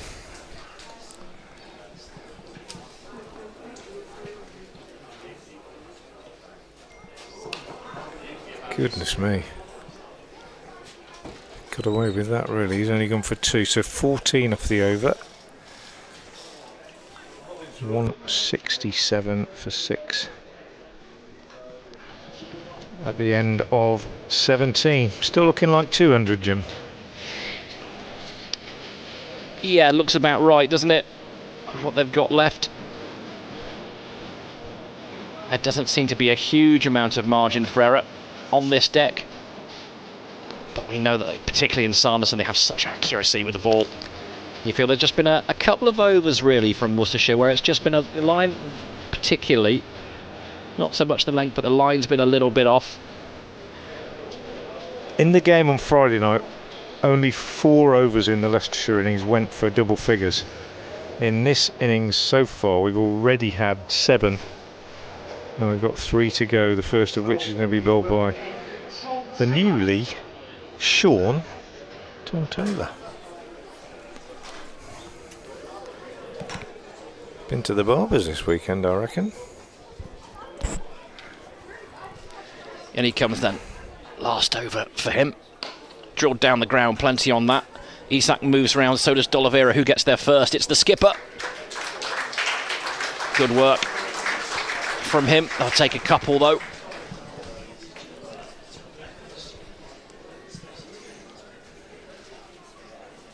It's all about perspective, this, isn't it? You think about a couple of loose overs from a Worcestershire perspective, some short ones, some full bungers from a Steelbacks perspective. They'll feel like that flurry of wickets in the middle of the innings. Shot selection maybe a bit off as Taylor's in again. Short into the leg side, out onto the bounce. For a moment there, I thought Raza might have been interested in the catch, but hasn't carried. He's mixing it up a lot, Taylor, isn't he, here? First ball was a loopy, slower one. That one banged in, but not at any great pace. It's all about mixing it up at the end, isn't it? Not his strong suit, Taylor, as we know. Death bowling. Well, I say that. He might consider that it is. Last year he struggled a little bit at the death. But who doesn't? I mean, it's very difficult. There are only a few bowlers in the world who can come on and bowl those Yorkers to order. Changing the field, man gone back to long leg. In Taylor comes then. That's in the slot. And that's been absolutely crunched. Well, he's bowling variations for sure, but you can't bowl there, and he's been absolutely smoked. Car park. Oh, they've got it back.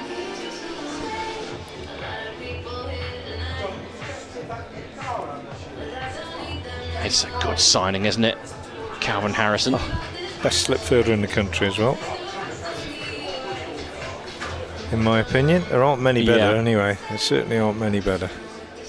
Catches them as for good a fun. pair of hands as you'll see. Yeah.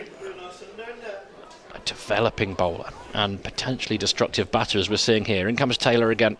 Short this time, clocked in the air. Should be a chance for a catch. Isak underneath it. He's dropped it.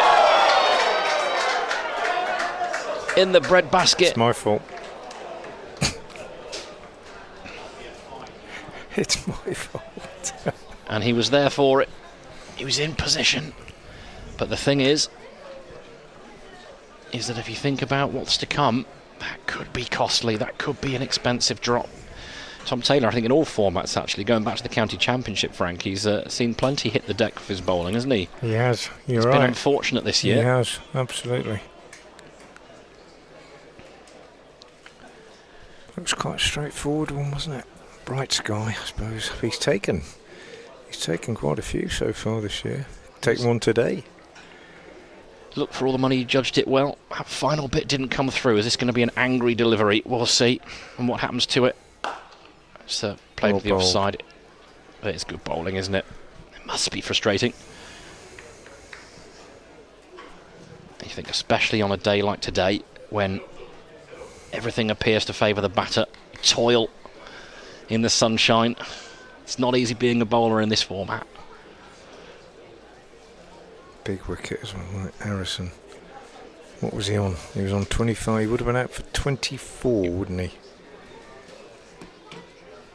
Yeah, that's right.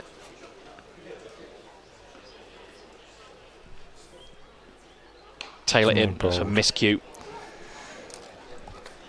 And he finishes out well, keeps his composure well. But that might be a costly drop, we'll see. But that completes the 18th, and that 200 score is looking pretty promising. It's 180 for 6 from 18. I reckon that's 10 and over. think you might be right. I'll have to get the calculator out. So Tom Taylor is the he's the second to finish his allocation. 4 overs, no maidens, 1 for 35. And obviously, every right to think that might have been something like 2 for 30 had that catch been taken. Sikander Raza has also finished. 4 overs, no maidens, no wicket for 32. Pretty tidy from him, considering when he bowled, I think. So it looks Did like bowl 1 loose over. Finch from this end and Waite from the other, I suspect, is going to be the outcome.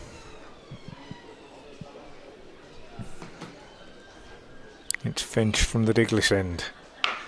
In the slot, heaved away on the leg side and caught by who else but Izat Mohammed. If you can't take a catch, if you get knocked off your bike or your horse, get back on it.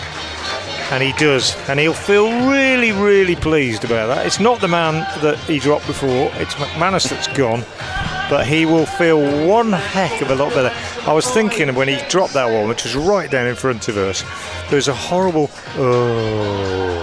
from about 200 people sitting behind him, and I bet that noise was in his ears for a few seconds afterwards. He was hiding his face in his shirt, and the only way to expunge such horrors is to take the next one, and he hasn't had long to wait to do it. And so good for him, and McManus has gone for 11, but Steelbacks still nicely placed at 180 for 7. He's a young man at the start of his career. He's also got to open the batting as well, Frank, and that's something that will sit with you when you know that you've got to, and you know that you owe your team a few runs. So you're absolutely right, the psychology of sport and taking that catch matters.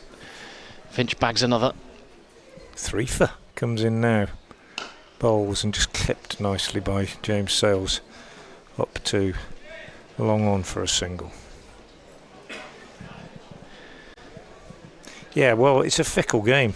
Adam Finch, his first over went for 20. He's now got 3 for 32. So he is another one who is feeling a heck of a lot better about life than he was an hour or so ago. In again now and bowls. Good Yorker, or attempted Yorker, flicked away down the leg side. Slight misfield by Matthew Waite, but he gets away with it. They just get a single. James Sales moves to 2 off 2. No, he doesn't. That was Calvin Harrison. 28 off 17.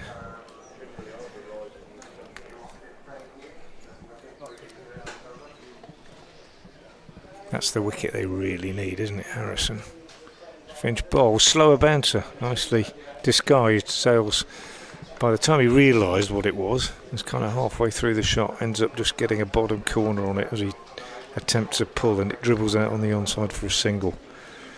So Calvin Harrison is on 28, he's only faced 17, he struck some fine blows, and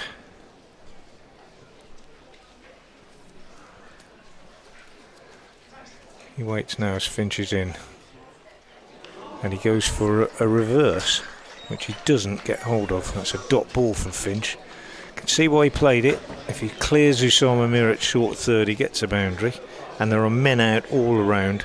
I reckon if he gets anything remotely full and within reach, he's going to try and go over the offside, I would imagine. Finch may well feel his better option is to bang it in. 183 for 7. Goes fullish on leg stump, clipped away on the onside, just for 2. He's at the fielder again, nicely bowled by Adam Finch. It's a good over. Just 5 runs coming from it. Wickets are so important when it comes to keeping a score down. And it's 185 for 7 at the end of that over, and Adam Finch finishes with figures of 4 overs, no maidens,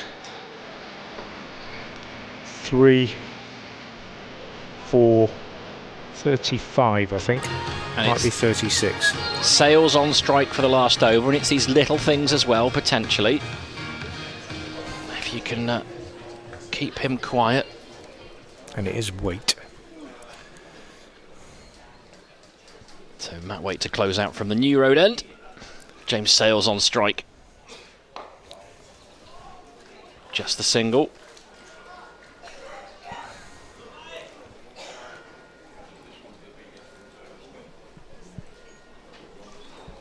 Following this final over from the New Road end, number 6, Matthew Waite.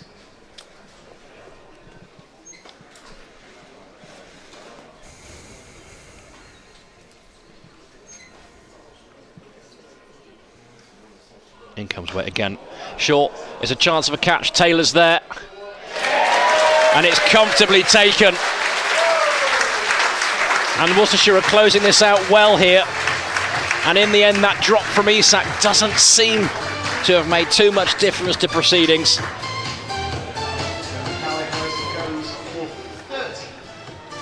And after a fine penultimate over from Finch, Waite's doing the job with the ball here for his side in the last over. A single and a wicket.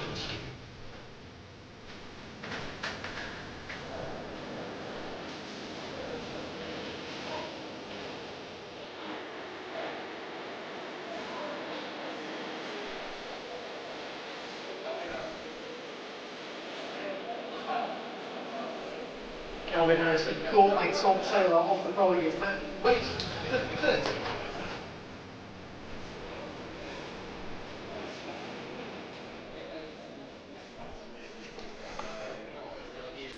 Four balls to go then. Sanderson on strike. In comes Waite. Full ball, right on the boots. Likely saved a run, or they're going to come back for a second. And, well, that one will have stung the feet of Matt Waite. Hit hard. Might well have saved a couple. Then Tom Taylor's throw in nearly took Sanderson out completely. Couple more to the total. 3 balls to go. Rather messy period of play. That's going to be a wide. And it's signalled as such. So still 3 balls to go. The score is 189. So whether which way you chalk this up, Worcestershire will be chasing a sizable total here. But they won't want to be chasing too much more than 190.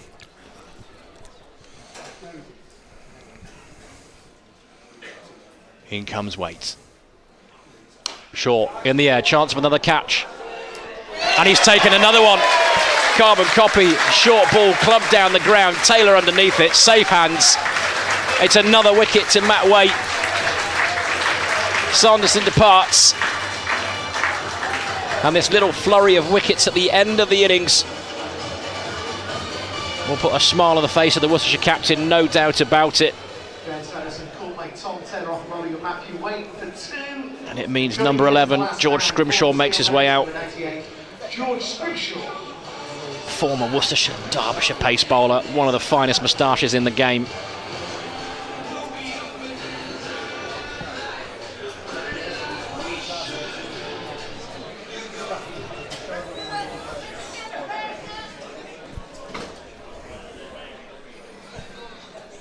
Likeable fellow who's really built a career for himself away from New Road, actually. He's got England honours. In comes Matt Waite then, 2 balls to go. A nice looking off drive there. It brings Sales back on strike, brings up 190, 1 ball to go.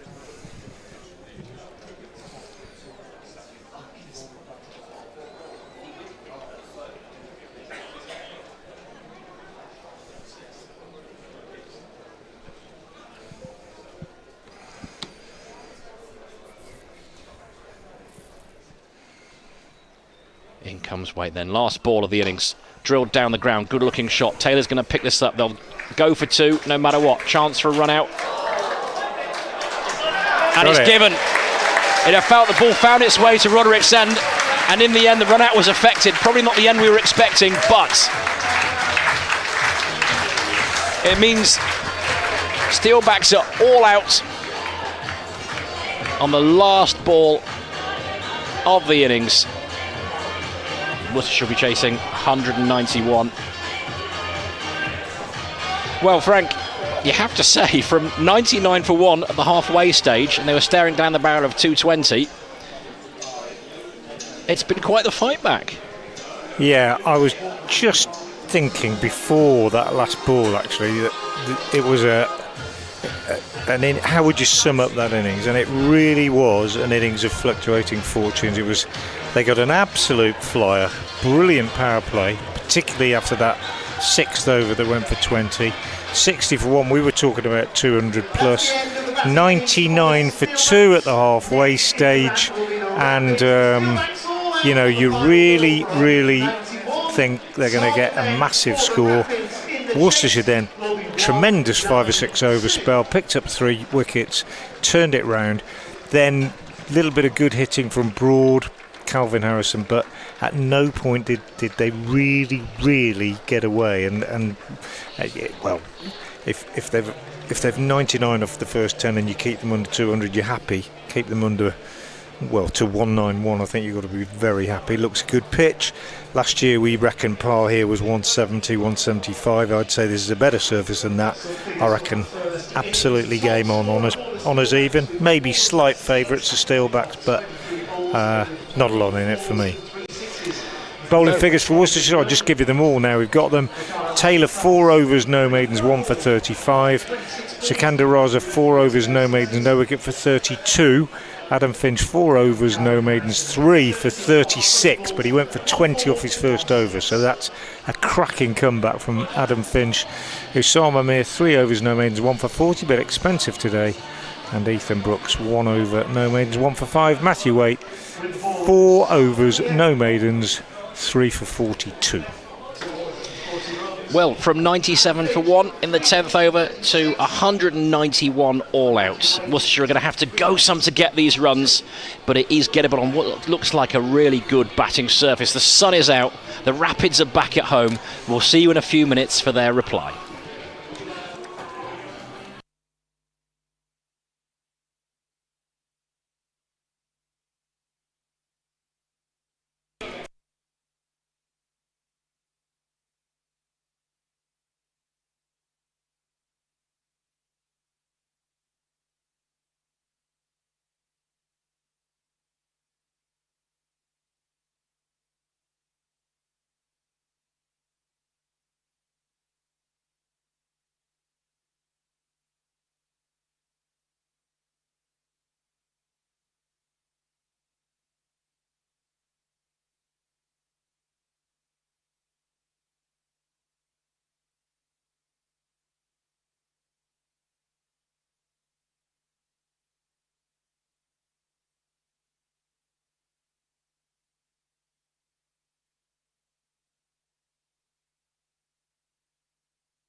Well, welcome back to New Road in the blistering sunshine. It's blistering sunshine. I've just done a lap around the ground. Goodness me, it's warm. Stay hydrated, gang. In case you missed it, and if you have, where have you been? We're in for an absolute belter here. First up, Northants won the toss, decided to bat, and why wouldn't they? 191 all out off the last delivery of their allotted 20 overs.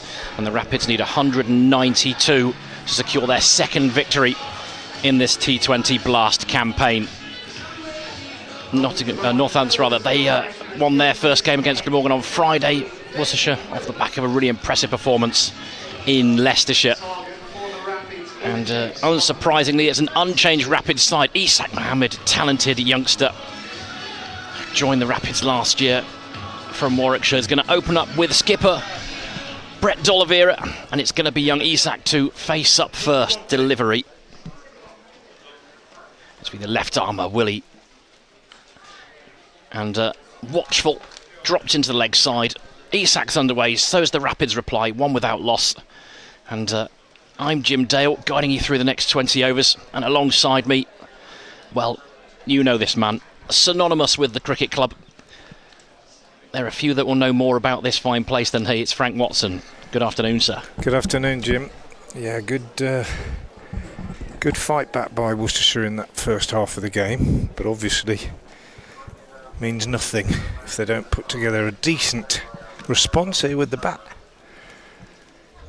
In comes Willie again. Vasconcelos waiting at slip with the keeper. That's just squared him up to the offside.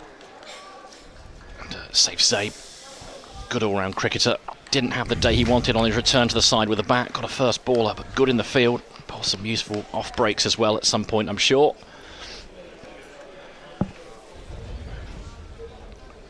Bit of swing for Willie. We saw some movement, didn't we, from Tom Taylor? Early on, yeah. It's about how you navigate that early movement. Things will flatten out, but chasing 191, you can't wait around. This is good stuff, and Isak could have been in trouble there. A direct hit might have had him in trouble. Apologies from both batters to each other, and you don't want to gift them anything. Willie hitting the deck hard already.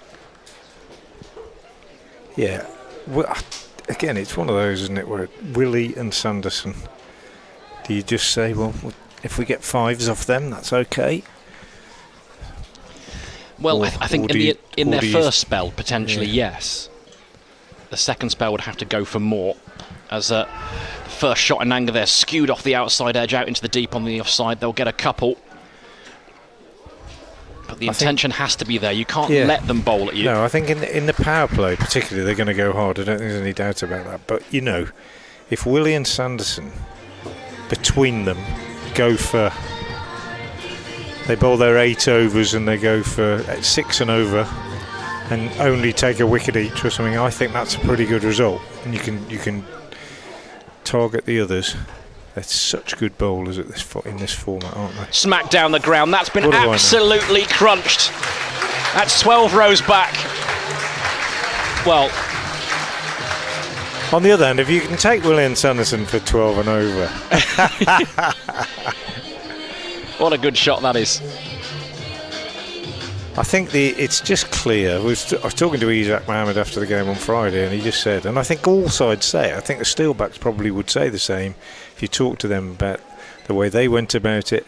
We are going hard in the power play, and we're going to keep going hard. In comes Willie again. What's his response going to be? Tickled down the leg side. Well, actually, there's nothing on that, so it is going to be a wide. So it's a 6 and an extra. And there will be days where we go hard and we end up making a mess of it. Look at that Gloucestershire-Warwickshire game on Friday night. 2 very, very low scores. But there'll be other days where we go hard and we end up getting 225, 230. It's just the way the modern thinking is. Last ball of the first over then. And that's just guided. But it's straight to the man, George Scrimshaw. Short third man, so it'll be a dot ball, but that's okay. 10 off the first over, including, well, a beautiful clean straight drive for 6. Skipper using his feet to clear the ropes early on. And it is no surprise to see Ben Sanderson prepare at the New Road end.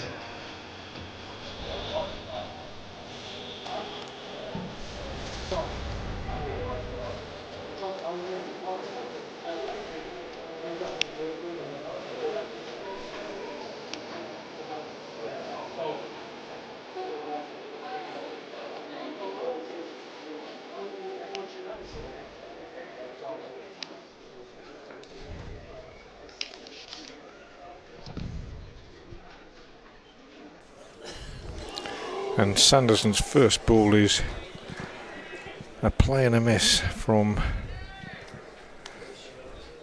Isaac through to the keeper. Now I'm going to do a bit of shameful plugging here because I've just been reminded. I was asked to do this and I'd completely forgotten. It's all in a good cause, don't worry, and it is relevant. But I'm going to mention an event which is going to take place here later in the summer. That one driven away by Isaac on the offside. Just trying to find the relevant details, which I can't find at the moment, but I will in a moment. It's to do with an event which is going to take place in the marquee, a ladies' day here at New Road. And I'm going to give all the relevant details for all those cricketing ladies out there listening. Sanderson bowls again. Isaac, big flashing drive outside the off stump. Makes no contact. And a very different start for Isaac from what he had the other night at Leicester, where he hit his first ball to the ropes and never looked back really. Played absolutely beautifully. Well, we saw last year him getting frustrated when he wasn't getting bat on ball. Friday felt like a more mature innings, a more self-aware innings, but we see more of the same. Sanderson's on the money early on though here. Ooh, and he beats Isaac again outside the off stump. So yeah, here we go, everybody, listen in. Friday the 19th of June, ladies' lunch here at New Road in the marquee. County Championship Day 1, Worcestershire against Gloucestershire.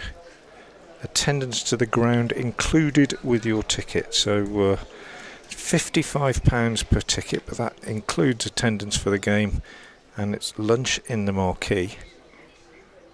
Isaac is beaten again. Great over from Ben Sanderson, not bowling with any great pace, but he's mixing it up, and he's bowled a seriously good 5-dot ball so far. Great start from him. Maidens are so rare in this format. So it's drinks on arrival, 2-course lunch, wine on the table, afternoon tea, entertainment, details to be announced, and live cricket, all for £55. That's not bad. Sanderson in bowls, and Isaac is lifting this in the air on the leg side, and is very well caught. Very well caught. Running back, James Sales. So Isaac is out. Sanderson continues his love affair with Worcestershire with a wicket maiden at the start of this innings, and experience wins out over youth on this occasion. Good catch from James Sales as well. Let's not underestimate that. Running back from mid-wicket, over his shoulder, bright sky, and a really nicely judged catch. Took it as though it was a very easy one, and believe me, it wasn't. Very good piece of work from James Sales. And Ben Sanderson, Worcestershire's absolute nemesis. 6 for 8 here last year, won the championship game at Wantage Road a couple of weeks ago, and he's picked up the wicket of Isaac Mohammed out. It's a wicket maiden, and they are very, very rare in games like this. Let's just go over those details again. So it's ladies' lunch. It's all in aid of Ombersley Cricket Club Pavilion Fund. They're trying to build a new pavilion at Ombersley, or planning to. £55 a ticket. Friday the 19th of June, and I'll tell you how to get your tickets in a minute. Willie in, and that's just guided by D'Oliveira away for a single. Going back to that Sanderson over, that pressure that's built, and it was primed for a wicket, really, Frank, wasn't it? Just feel that a shot was waiting to happen, and it was going to be very difficult for Isaac to refuse the opportunity, and he duly obliged Ben Sanderson. Sometimes you've just got to let it go. But there we are, 11 for 1 is the score. Into the third over.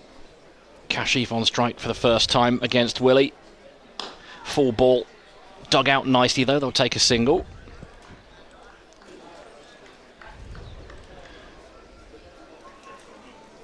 And he'll be disappointed, the young man.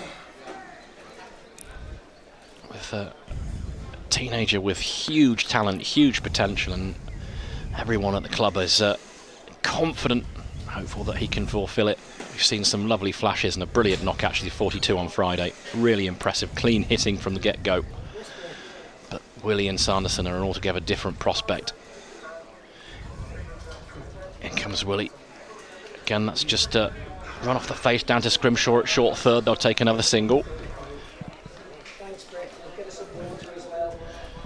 And as Frank was alluding to, it's the importance of when you have these gun bowlers, particularly when they know that they bowl well here and they've got a good track record, is you've got to make sure don't let them beat you.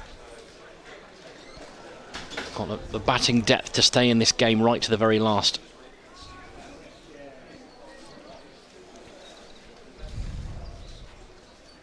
Kashif with that distinctive periscoping backlift. That's just pushing the offside. Zabe doing the fielding, short extra, plenty of energy in the field. Lots of long sleeves despite the temperature, fair enough.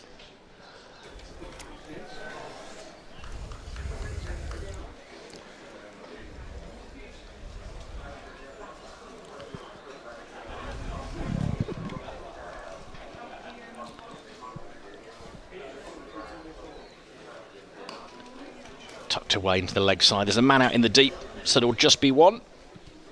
So dealing in singles really at the moment.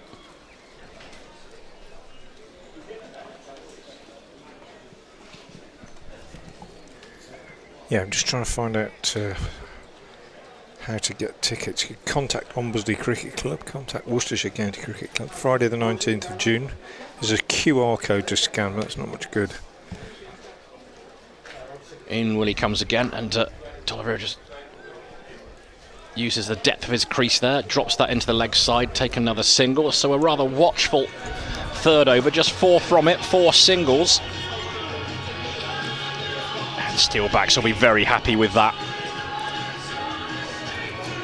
Be interesting to see how they go throughout this. I mean, we saw against Glamorgan, Douthwaite going big in the middle and latter parts of the innings. We know this new ball pairing is so dangerous. So Sanderson to continue. Just a final word then I've heard again from Ombersley Cricket Club social media, Facebook and Instagram, or go to Ombersley. You could probably get details from Worcestershire. Friday the 19th of June in the marquee, county cricket, 2-course lunch, wine on the table. Sanderson bowls, D'Oliveira goes for a big hit, inside edge onto pad, runs out on the offside. And it's a ladies' day in the market. It could be a really cracking day for any cricketing ladies involved. So do have a look at Ombersley Cricket Club, Facebook and Instagram, etc. if you're interested. All in a very, very good cause. Ombersley, one of Worcester's premier league clubs, and plans to build a new pavilion at some point in the future. Sanderson in again. Bowls, and down the pitch comes Kashif, and that is as good a shot as we've seen all day long. Absolutely beautiful. Shimmied down the pitch. Sanderson didn't change his length. It would have been a good length ball as it was. Kashif turned it into an almost half volley and drove it beautifully through the covers. Absolutely magnificent shot from Kashif Ali. Short of runs this season, short of form, but still capable of playing a quite glorious shot. 20 for 1. Worcestershire need to just develop a bit of momentum here, especially after that wicket maiden that Ben Sanderson bowled. Bowls again now to Kashif, turns him on the leg side for a single. Yeah, Ben Sanderson is evergreen, isn't he? And just seems to get better and better, and seems to just love tormenting the pairs. Won the red ball game at Wantage Road about 3 weeks ago. Today, I think, with a magnificent spell of bowling, which had us all scurrying back to the hotel to check out.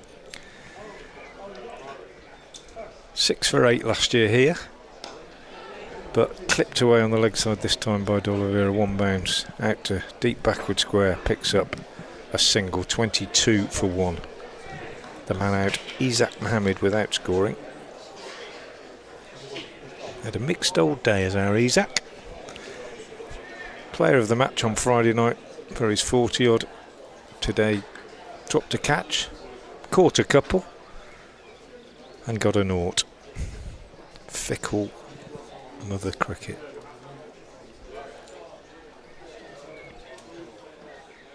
Sanderson, slower ball, picked by Kashif, who waited for it, times his drive out behind square on the offside, and they pick up a single.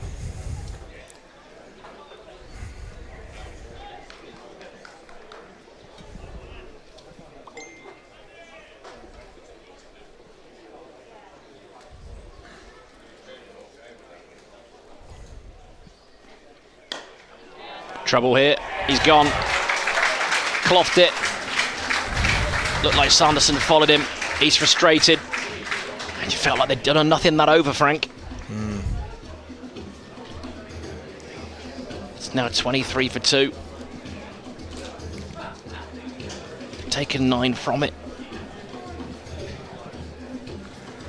Yeah. Sanderson has his second, and he just finds a way. Really canny operator. Safe save with safe hands. Yeah, I've said a few times before about this. Didn't need to do it because they've already. Coming into bat for the Rapids, number 54, Adam Hose. Won and over. So, but I don't think they tend to think like that anymore in T20. I think they just think that just got to keep going. Ben Sanderson, goodness me, what a tremendous performer he is in these circumstances. 2 overs, 1 maiden, 2 for 8. And Worcestershire in a bit of a pickle. Well, change of bowling as Sales comes into the attack. Kashif just drops that into the offside. Adam Hose out in the middle.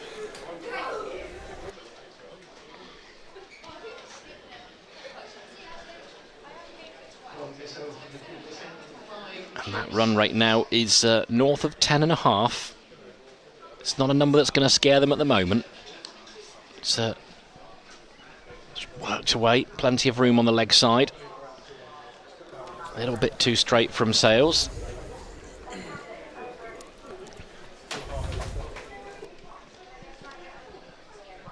Brings Adam Hose on strike for the first time. It's a case now whether you keep Sanderson going and try to make real inroads from the new road end. Or do you hold him back? Sales at the top of his mark. Hose waits. Big bag lift, big man. And Zabe at short cover's seen plenty of the ball. It's the one that does the fielding on that occasion. 24 for 2. Halfway through the 5th over.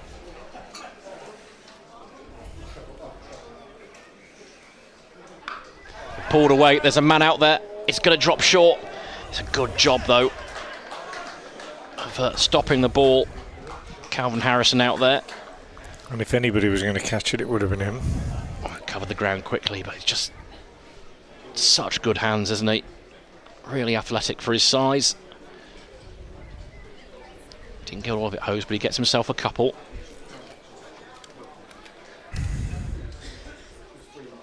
In comes Sales again, Diglis end. Pulled away this time, and I think he has picked out the man. He has, and Harris takes the catch, and it's 26 for 3. It's the same delivery and the same shot, but a rather different outcome. It's an easy catch out in the deep. And Worcestershire's day just got an awful lot harder. 26 for 3. And any which way you cut it, they're behind on rate, they're behind on wickets lost. And that rate's coming up to 11s. Ethan Brooks makes his way out.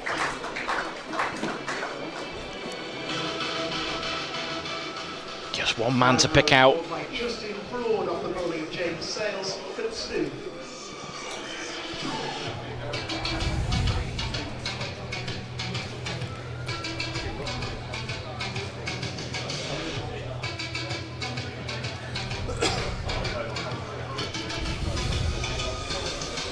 Well, that's disappointing. Hose will be disappointed with that. But Worcestershire under real pressure now. Ethan Brooks to the wicket inside 5 overs. Wasn't part of the plan. A slip in play. In comes Sales. Last ball. Just worked into the leg side. For a single. Brooks off the mark. Worcestershire on to 27, but it's the 3. Behind the rate is one thing.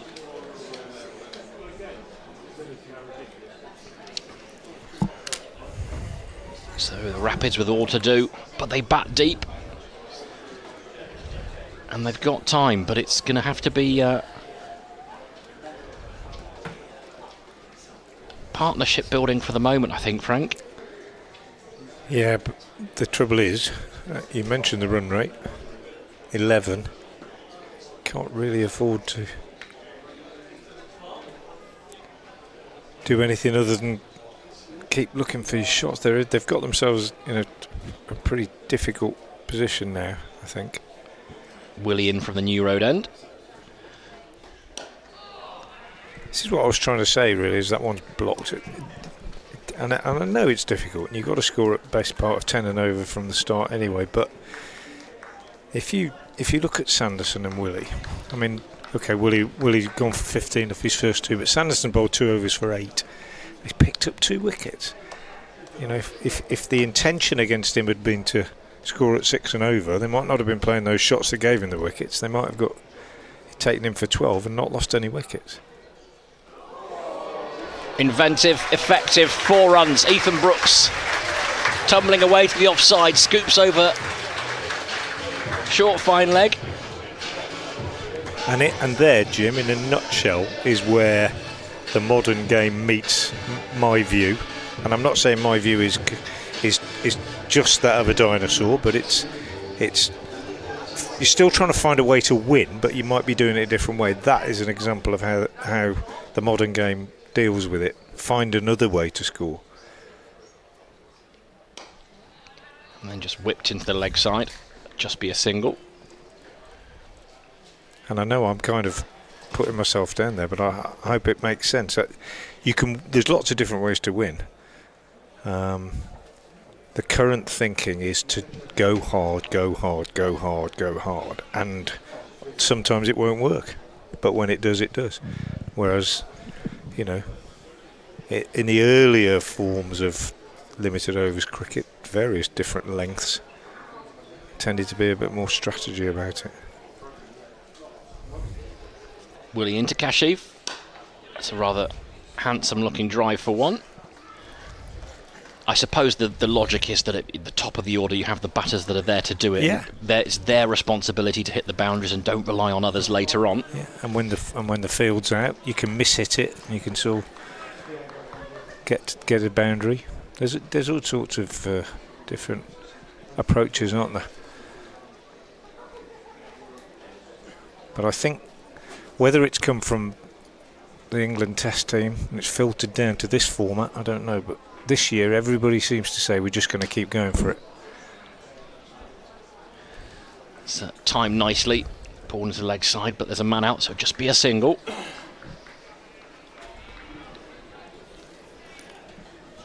You're also having to contend with some serious operators in David Willey and Ben Sanderson. Experienced, highly skilled, incredibly accurate. And New Road will always reward good bowling.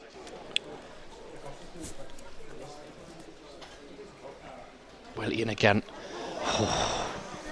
That's the inside edge that could have gone anywhere. Fortunately for Kashif, it finds green grass and not his red stumps. So a dot to finish out the over. 7 from it. What that means is, again, you're looking at that tally of overs that went for double figures. Yeah. 8 in the Northants. Yeah. Just 1 so far from a Worcestershire perspective, and that was in the first over.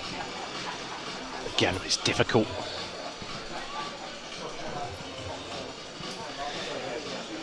Scrimshaw is going to come on from the Digless end. You feel like he might be someone to target. Tall. That card gets plenty of bounce. Field is spread. And it is pulled away. There's a man out there. It could be a catch. And it is. What a great grab that is. Diving forward. Well, you know the natural lengths of George Scrimshaw. And it's sat there to be hit. But to clear that boundary, Frank, it's got to be a sizable strike. And Brooks got absolutely nowhere near it. Tumbling, diving catch forward. Really great grab.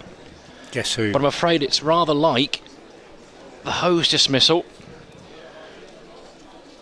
And we talked about good signings and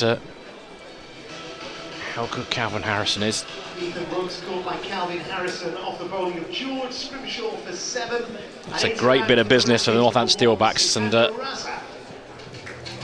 what a good grab. But at 34 for 4.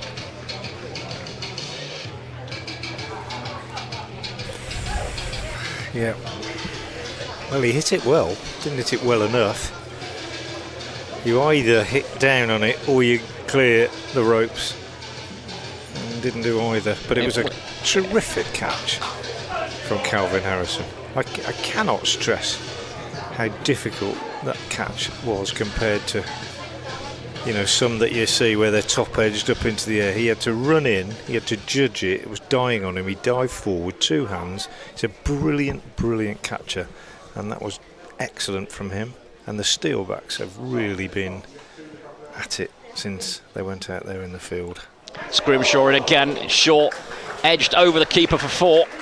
At this point, it doesn't matter how they come. The runs have just got to come. Scrimshaw's got his hands on his head. Again, you know what you're going to get from him. And he's turned himself into a highly skilled white ball operator, particularly one that earned himself England recognition. And at the moment, it just looks like I'm going to test the middle of the pitch. Are you good enough to clear square leg and mid-wicket?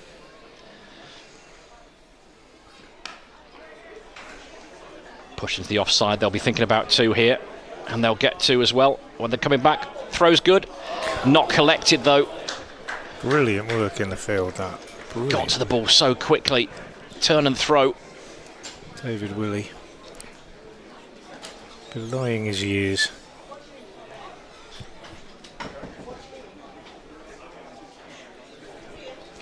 It brings rather 2. And you get the feeling that he's going to have a good go here.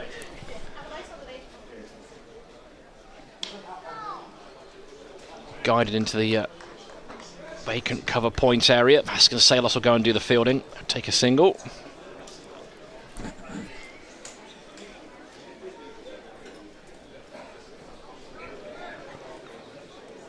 $151 more to win.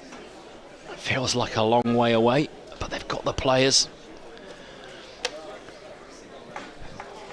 Kashif, a prodigious bat twiddler. On strike. In comes Scrimshaw again. Again, just rides the bounce, drops it into the empty space for a single.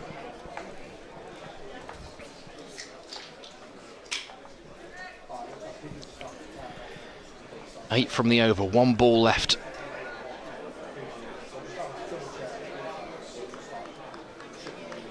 Hell, the Rapids would like a boundary here. Try and undo some of the damage of the wicket first up.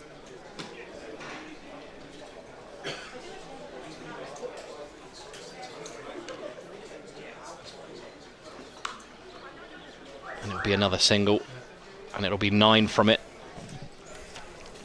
But importantly, a wicket which means that Worcestershire finish up the 7th over.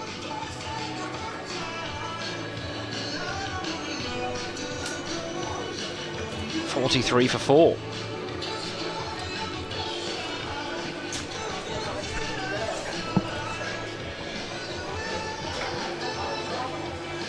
Going to see James Sales from the New Road end.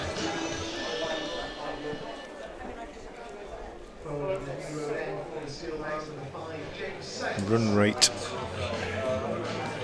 required now is 11.5. Once that gets to 12, if you've still got more than 5 overs to go or so, I think you're really struggling.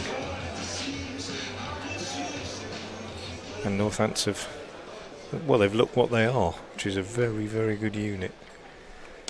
That's a nice shot though, clipped away on the leg side, very well fielded down at backward square leg.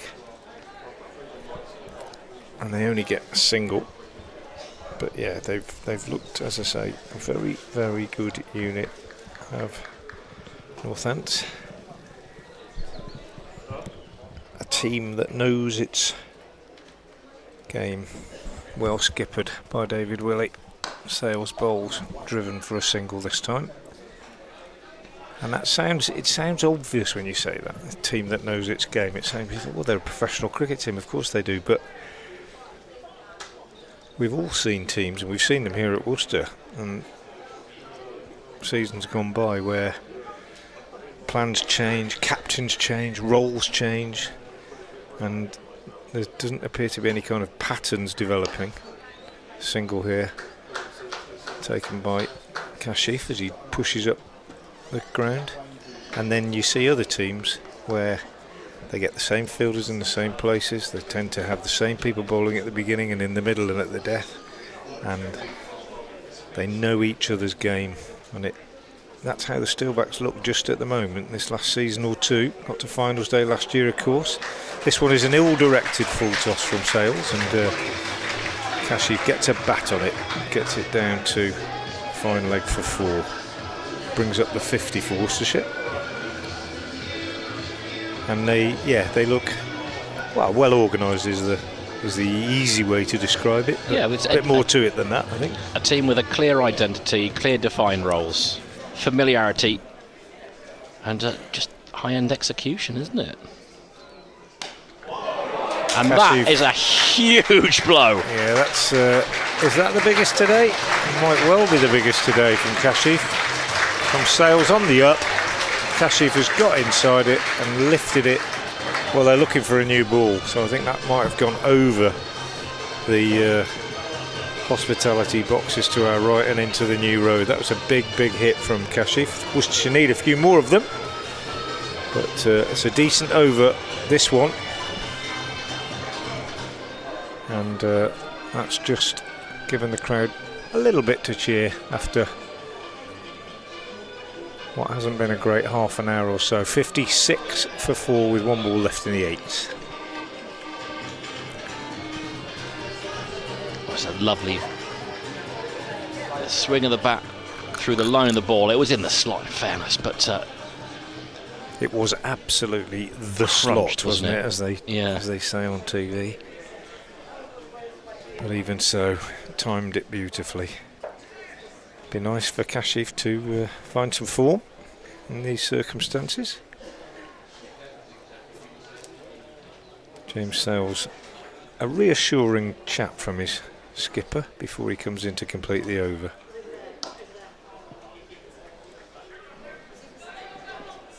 Just a single off the last one.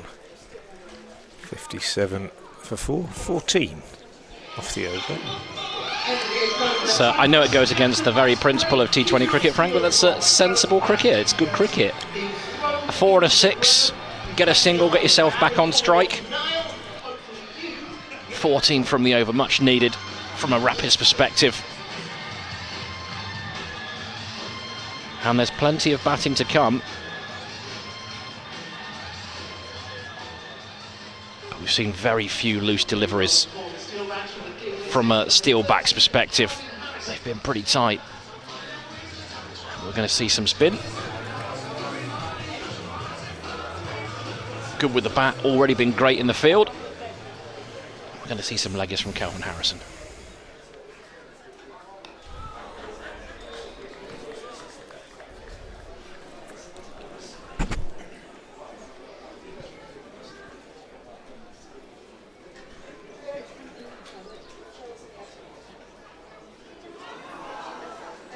Well, it's an appeal, but it's going to be given wide. Down the leg side from Harrison. And he comes again. Driven through the offside. Just for one.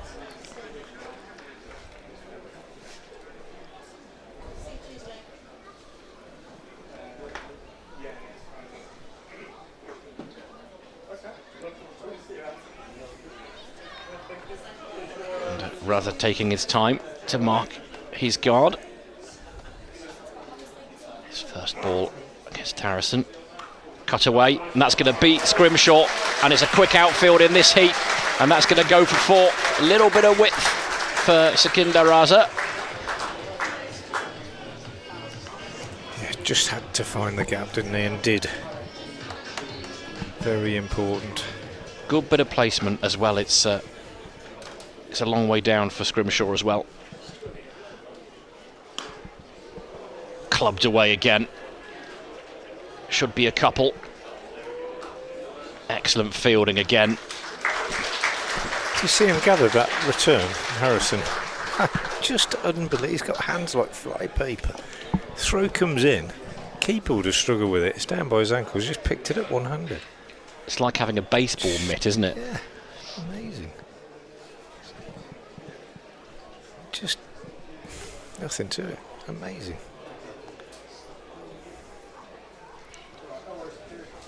That's 8 from the over, 4 balls in. Raza on strike. And bold. Respected from the Zimbabwe international. Good old-fashioned forward press. Solid defensive stroke. You don't get many of those. Oh, it's really nicely bowled, Finished those last 2. So a promising over from the Rapids, actually quashed very well by Harrison. Yeah, pitching on leg stump, just a little bit of turn. Good control.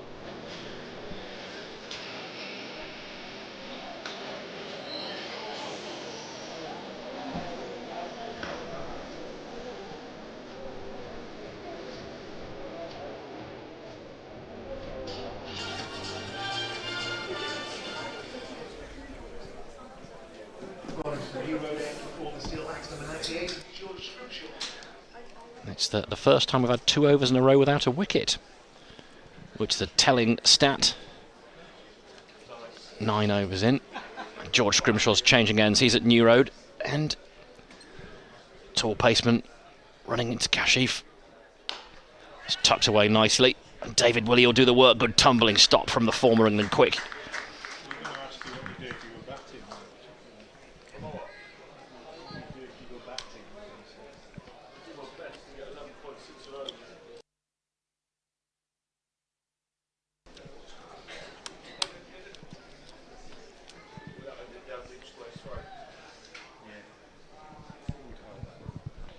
Raza on strike. Both these batters, Raza and Kashif, going at a reasonable strike rate here. They'll have to up it a bit, but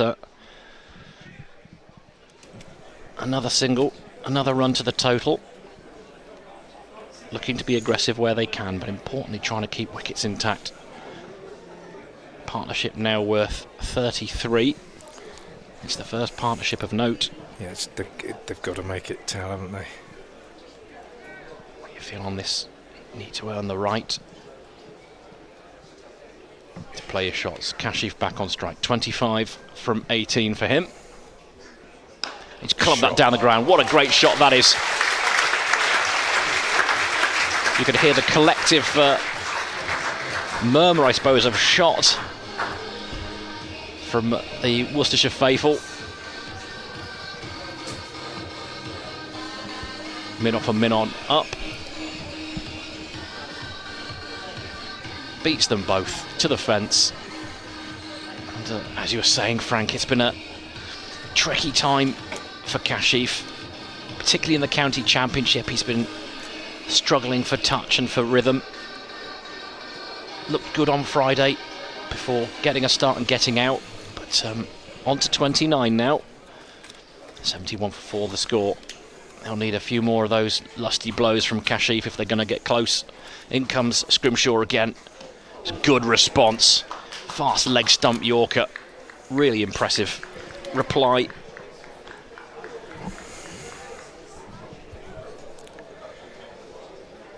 Yeah, followed the batter really well.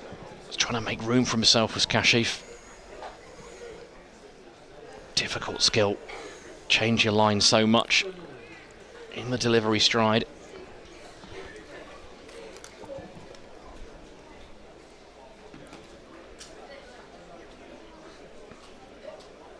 Got the brains trust either side of him as well. Sanderson at mid-off, Willie at long on.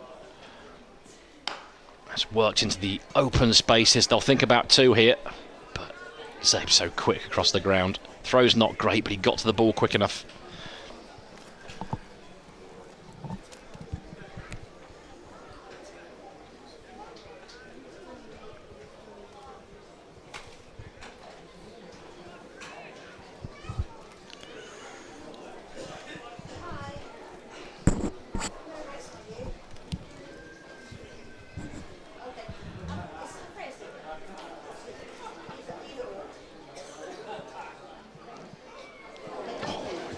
Pace there, beats the bat, threw his hands at it, did Raza, but couldn't get near the ball. Finishes with a dot. Down 10 to go in the second innings. The Rapids 72 for 4.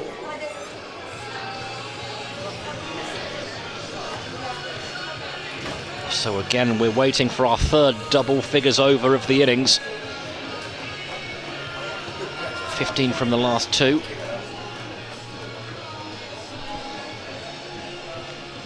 Did him for lack of pace, you know. Watching that replay of the last one, he's taken the pace off it, I think.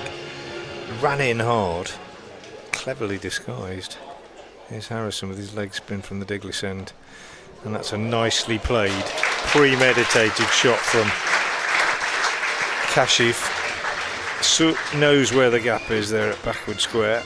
Down on one knee before he's bowled it. Laps the leg spinner, hits it hard.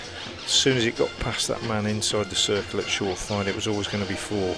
Good start to the over. It looked a bit inelegant as he tumbled, didn't he? Yeah, but he had to reach for it to create the angle to get it fine. He Good knew batting. exactly what he was doing. Harrison responds with a quicker delivery, which Kashif misses out on. Tries the sweep, and well, he might have got a glove on it or a bottom edge, but it just dribbles away for a single. But 5 off the first 2. Need a couple of really decent overs, Worcestershire, in the teens, something like that. Ooh, well, that's well bowled from Calvin Harrison. Sikandar Raza on the move. Thought he was going to get stumped just out of his ground, just jabbed at it, got something on it. Picked up a fortunate single. Good bowling this from Harrison in these circumstances. I mean, again, bowls quicker, flatter, cut. Not good this time, but he gets away with it because it's only a single, as save Fields on the cover boundary. 79 for 4. The run rate over 12. Harrison again is in, bowls, and he's bowled him. Flipper, quicker, and Sikandar on the back foot, trying to give himself room to cut. Just got it all wrong. Really nicely bowled from Harrison. No, it wasn't a flipper, I beg your pardon, it was a leg break, but he's gone back to a ball that he should have gone forward to, and it's pitched about leg and turned a little bit, and Worcestershire lose their 5th wicket after a partnership of 45. They are 79 for 5. But he never quite looked settled against Harrison, did he? And okay, you're right, it's good bowling. He's got that variation because he's got that little slider out the front of his hand. A top spinner as well.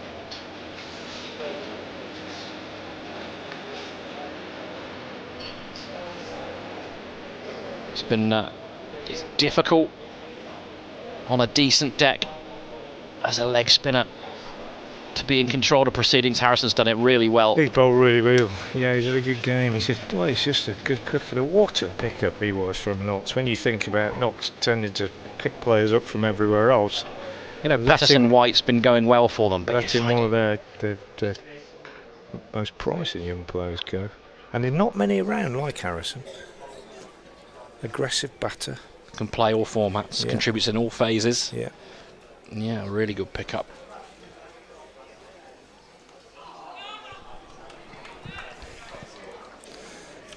Good over, just 7 from it, which at this stage is good stuff. 79 for 5 off 11. Gareth Roderick, who played a magnificent innings at Wantage Road last year in the Blast, when he almost single-handedly took Worcestershire from a position not quite as parlous as this, but not much dissimilar, and almost got them home, if you remember. And Rafi Weatherall came on and bowled a brilliant last over, got about 3 or 4 Yorkers in to win the game for Northants, and he hadn't bowled much, and everybody said what a brilliant piece of captaincy that was by David Willey, to trust the young man at the end. He hadn't bowled, he only bowled 1 over I think up to that point, chucked him the ball. Brilliant captaincy, it really was. And then I spoke to Peter Willey in the winter, and he said no, it wasn't, he messed up the bowling. Sales bowls, first ball of a new over, and it's dropped. First drop we've seen. Running away to his left, diving away to his left, Justin Broad got one hand to it, couldn't hold on to it. Anyway, Peter Willey said no, it wasn't a great piece of captaincy. He completely messed up his bowlers, and he looked round, and the only person that he could turn to was the youngster Weatherall, who then produced the over of his life. So some you win and some you lose. He could have got a lot of stick for it. As it was, he got a lot of credit. Funny what you learn later. Sales again. Nicely bowled into the pitch quite hard and just worked away by Roderick on the onside, no run. So 80 for 5 Worcestershire. They need 12.9 and over. And unless somebody plays exceptionally well, they're not going to get them. They're not now, because Roderick's out. On the back foot, slaps it off the back foot straight to mid-off. Sanderson takes the catch at the 3rd attempt, juggles it. Roderick's gone for naught, and it's all falling away rather sadly for Worcestershire now.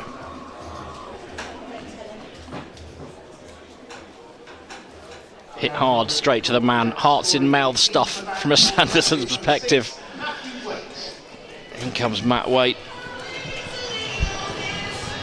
I said Worcestershire bat deep, but when you're chasing 12s, really difficult to come in and start striking the ball cleanly over the rope from nothing, especially against a well-drilled bowling unit like this. If you think about it, Frank, as well, there's been periods within the first innings where Worcestershire bowled well, I thought, but there were a few overs that full tosses here and half trackers there, and Northants punished Worcestershire for that. You saw anything that was loose went. We've not really seen much loose at all from the Steelbacks, and I think as frustrating as it's been to watch this batting response from the Rapids thus far, it's been really difficult to get after them. It's been a really, really good bowling performance.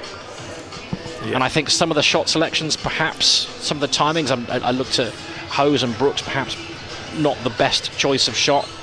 You either roll your wrists on it and hit it on the deck, or you go all out to try and clear the boundary. I'm not sure there was a decision either way there, but sometimes you just have to be honest about the fact that Northants have just been fabulous with the ball where Worcestershire were okay. Yeah, I think that's fair comments. I think Worcestershire they dragged themselves back into it, as we said. They were in the game, which was good, but they needed a decent start. They didn't get it. Wicket maiden hurts you, doesn't it? Second over, 10 off the first, looked quite good, but a wicket maiden hurts you. And they've just never got into a position where they were threatening it, really. Yeah, there was They no just never got pressure into on a the bowlers position. at any point. No, not at any and that stage. comes with the difficult start of being 23 for 3. Here's Sales again to the new man, Matthew Waite. Short. Wow, that's not a bad shot from Matthew Waite. Goodness me. I don't think we've seen one hit harder than that today.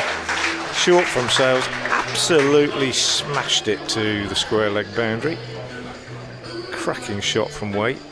Might be too little too late, but you usually look back on a game and you think, well, it changed there or it changed there, or they got themselves into a position to win it and didn't, or whatever. But at this point, I would say, up to this point anyway, Sales bowls again, and Waite is hit on the pad as an appeal, not given by the umpire. It says it was going down.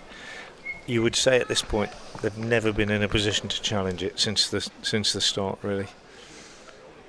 And David Willey is a captain who's, as we've said, is in control as he changes the field, brings a man up from long leg, and who has a clear idea of what his troops are doing out there. And Sales bowls, and Waite is out.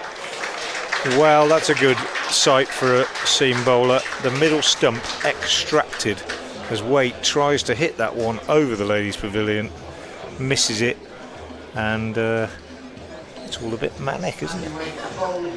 Well, Matt Waite's intentions were pretty clear, weren't they? It was smack it over mid-wicket or not. And it's a cartwheeling middle stump. You're absolutely right, Frank. It's as good a sight as you'll see in T20 cricket. Fast bowler coming in, cleaning his guy up. But at 84 for 7, you feel this one's slipping away. But these are professional cricketers at the highest end of the game. They will have pride and determination. They'll still want to make a difference to this contest. 8 overs to go.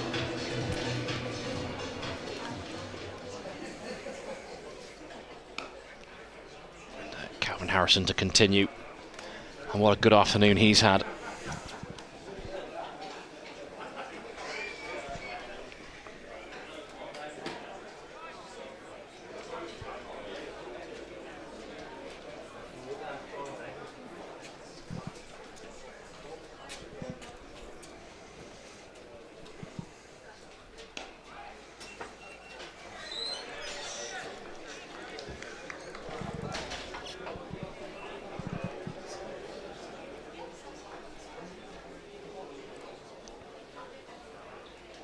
Fuller, flightier, good shot, driven down the ground, should be picked off in front of the boundary rope, and it is.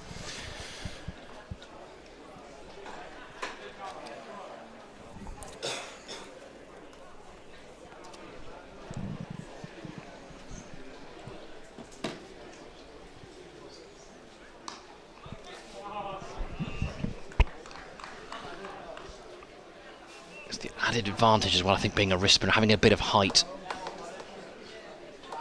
He still has that ability to get the ball above the batter's eye line. But with those variations, he can still hit the pitch and he's got kiss control, it. though, isn't he? He doesn't bowl many long hops or full tosses. He does get himself another wicket, though. Cool. It's a tumbling effort by, I think that's Chris Lynn.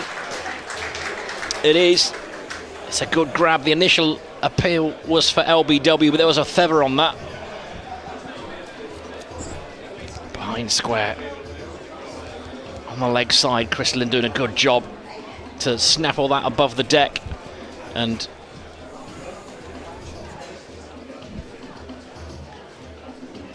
well, as Kashif trudges off, he's the only player to have made a meaningful contribution. Oh, he's been given LBW, I think.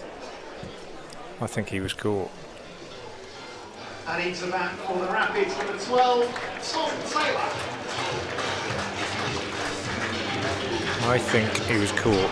The umpire didn't give him out till the catch was made, did he? That's the way I read it, yeah. Another good grab as well. Diving forward, no real pace on it, ballooned up, but it's always tricky with the elbows, hit the deck, keeping control of the ball. Definitely LBW down on the MV Play scorecard.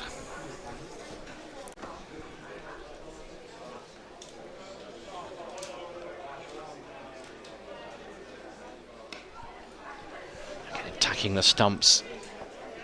Bowling with a little bit of pace, bit of control. There's a little bit of turn out there for him. Not prodigious turn. He's not a big turner of the ball anyway. There's just enough. Stumps are always in play. LBW's in play. And I think so much of it as well, when you're a slow bowler, it's the mentality. You've got to have a certain mindset, I think, to bowl leg spin, especially in white ball cricket. And here, his good day has turned into an excellent one. Sails again from New Road End. Steelbacks looking to finish this off now, really. Still 7 overs to go. Mir and Taylor at the wicket.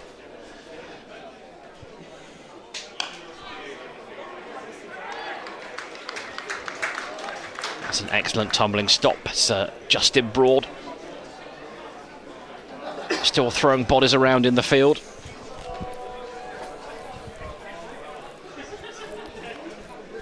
And this group that Worcestershire find themselves in, Frank, this felt like an important game, didn't it?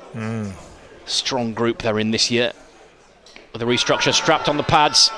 Looked in front, Sales liked it, umpire unmoved.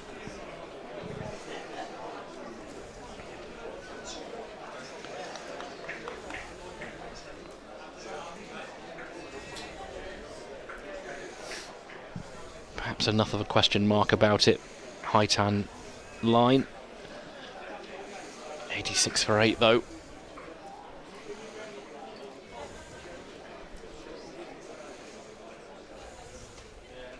Sails in again, looking for a scoop. He's got it. What a shot that is. It's as easy as that, fellas. Usman Mir, look, we've seen him hit some audacious strikes in Worcestershire shirt before. You mentioned that Worcestershire bat deep in Taylor and Mir. They've got 6 hitters. They've got clean strikers of a cricket ball, and it appears more invention than I realised Usman Mir had. A lovely shot.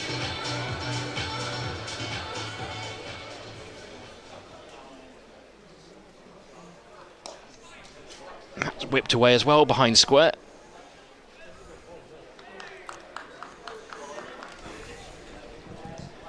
Slick bit of fielding.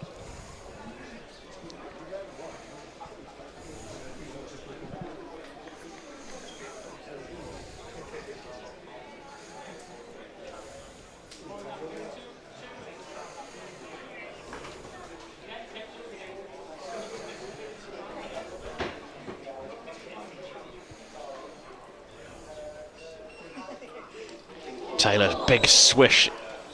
There's a swing and a miss, a good take in the end by McManus.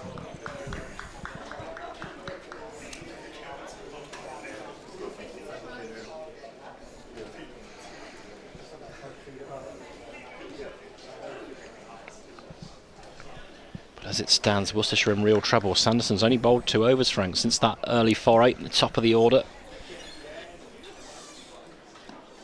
It's thudded into the pad again. It's an expansive looking shot from Taylor. He can't contact the ball. Will be on lockdown for around 15 minutes to allow pedestrians to exit safely. So that's the end of Sales' work for the afternoon. 3 overs for 28.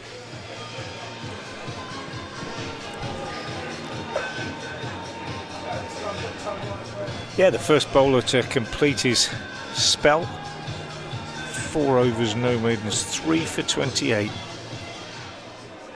Does that flatter him a bit? It does a bit, I think, but then, you know. It can happen though, can't it? Sometimes you pick up wickets. Bowl at the right time. And yeah. This is the guy that I think has bowled beautifully, Calvin Harrison, about to finish. 2 for 17 so far. 3. No. Fancied it, didn't he? 2 dots to start this over.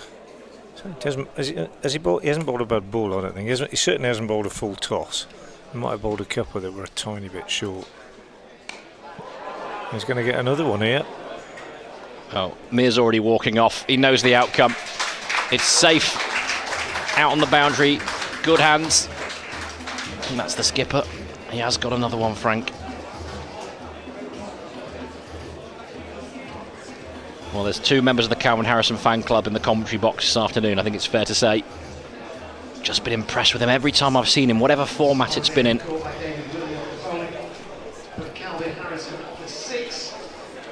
And Worcestershire 91 for 9, still over 100 runs away. Can't really lay any blame at the door of Simon Mere there, who's looking to clear the rope. What else is there to do at this point when the run rate is as high as it is? I'm going to take the opportunity just to very quickly plug again that ladies' lunch on the 19th of June here at New Road, Friday the 19th of June. Get in touch with Ombersley Cricket Club via their Instagram or Facebook page. That's OMBERSLEY, Ombersley Cricket Club. £55 a ticket, includes 2-course lunch, includes wine on your table and the cricket. And the cricket is about to finish here, Frank. And it's a good job I got it in before that last ball. That was a pretty dreadful effort by Worcestershire. They have been bowled out for 91. Calvin Harrison's picked up 4 for 17. And, well, that's probably one of Worcestershire's worst performances for quite a while, Jim. Well, one-sided, I think, is a fair reflection of the facts. And Steelbacks have been excellent, it must be said. Bowled brilliantly, put Worcester under so much pressure from the outset. I think they've... anything loose from the Rapids bowling attack has been dispatched. Anything short, anything full has gone. So not to say Worcestershire didn't fight back well in the first innings, but the reply just never got started, did it, Frank? It was a flurry of wickets early on. It started really with the main protagonist, the one guy that you feared really coming into this is Ben Sanderson. His record here is phenomenal. His record against Worcestershire is phenomenal. And again, he only had to bowl 2 overs today, 2 for 8 at the top. Willie was decent at the top as well. Every bowler contributing though. Yeah. And only Kashif Ali really offering any meaningful resistance with his 38. He's had a really difficult time. Just 1 run from 7 deliveries. D'Oliveira 13, Kashif 38. Then Raza made 18. It looked for a little while that Raza and Kashif were going to build a little bit of resistance and maybe put Worcestershire in a position to put the Northants bowlers under pressure. But the reality was that from start to finish of that Rapids reply, Northants were completely in control. Really impressive performance, slick in the field. Just as you pointed out, Frank, know their identity, know their roles, know who's doing what when, executed well. And you have to say, sometimes you just got to put your hands up and say that Northamptonshire were excellent today. And and the outcome is, unfortunately, in this format, Frank, it's huge. 100-run margin is absolutely otherworldly big, isn't it? Yeah, it's absolutely huge, and it underlines the difference between the two sides. Let's be completely honest about it. Worcestershire fought back well, but there's a dismal batting performance. Top scorer Kashif with 38. Only 2 other players in double figures. Excellent from the Steelbacks. Dismal from Worcestershire, it must be said. Can't really sugarcoat it. Had a great start on Friday at Leicester, but all the things they did well on Friday, perhaps, well, not all the things, but they didn't really do those things that well. Quick recap, Steelbacks 191 all out in 20 overs exactly. 46 for Willie, 34 Vasconcelos, 29 Broad, 30 Harrison, and Worcestershire in reply 91 all out in 14.4 overs.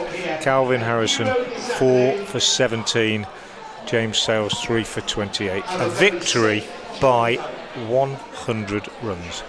Well, the tail of the tape, it's not a handsome one from a Worcestershire perspective. Unfortunately, when you are chasing a big total and wickets fall, and it can go that way, where things can end quite quickly. It's been a disappointing return to New Road for Worcestershire Rapids men's side this afternoon.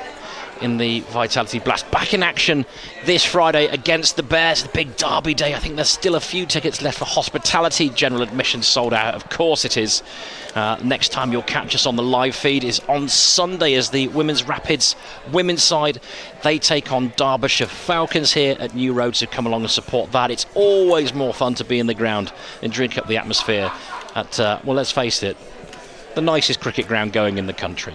But for this afternoon, from myself, Jim Dale, from Frank Watson, thank you for spending the time with us, and we'll see you again soon.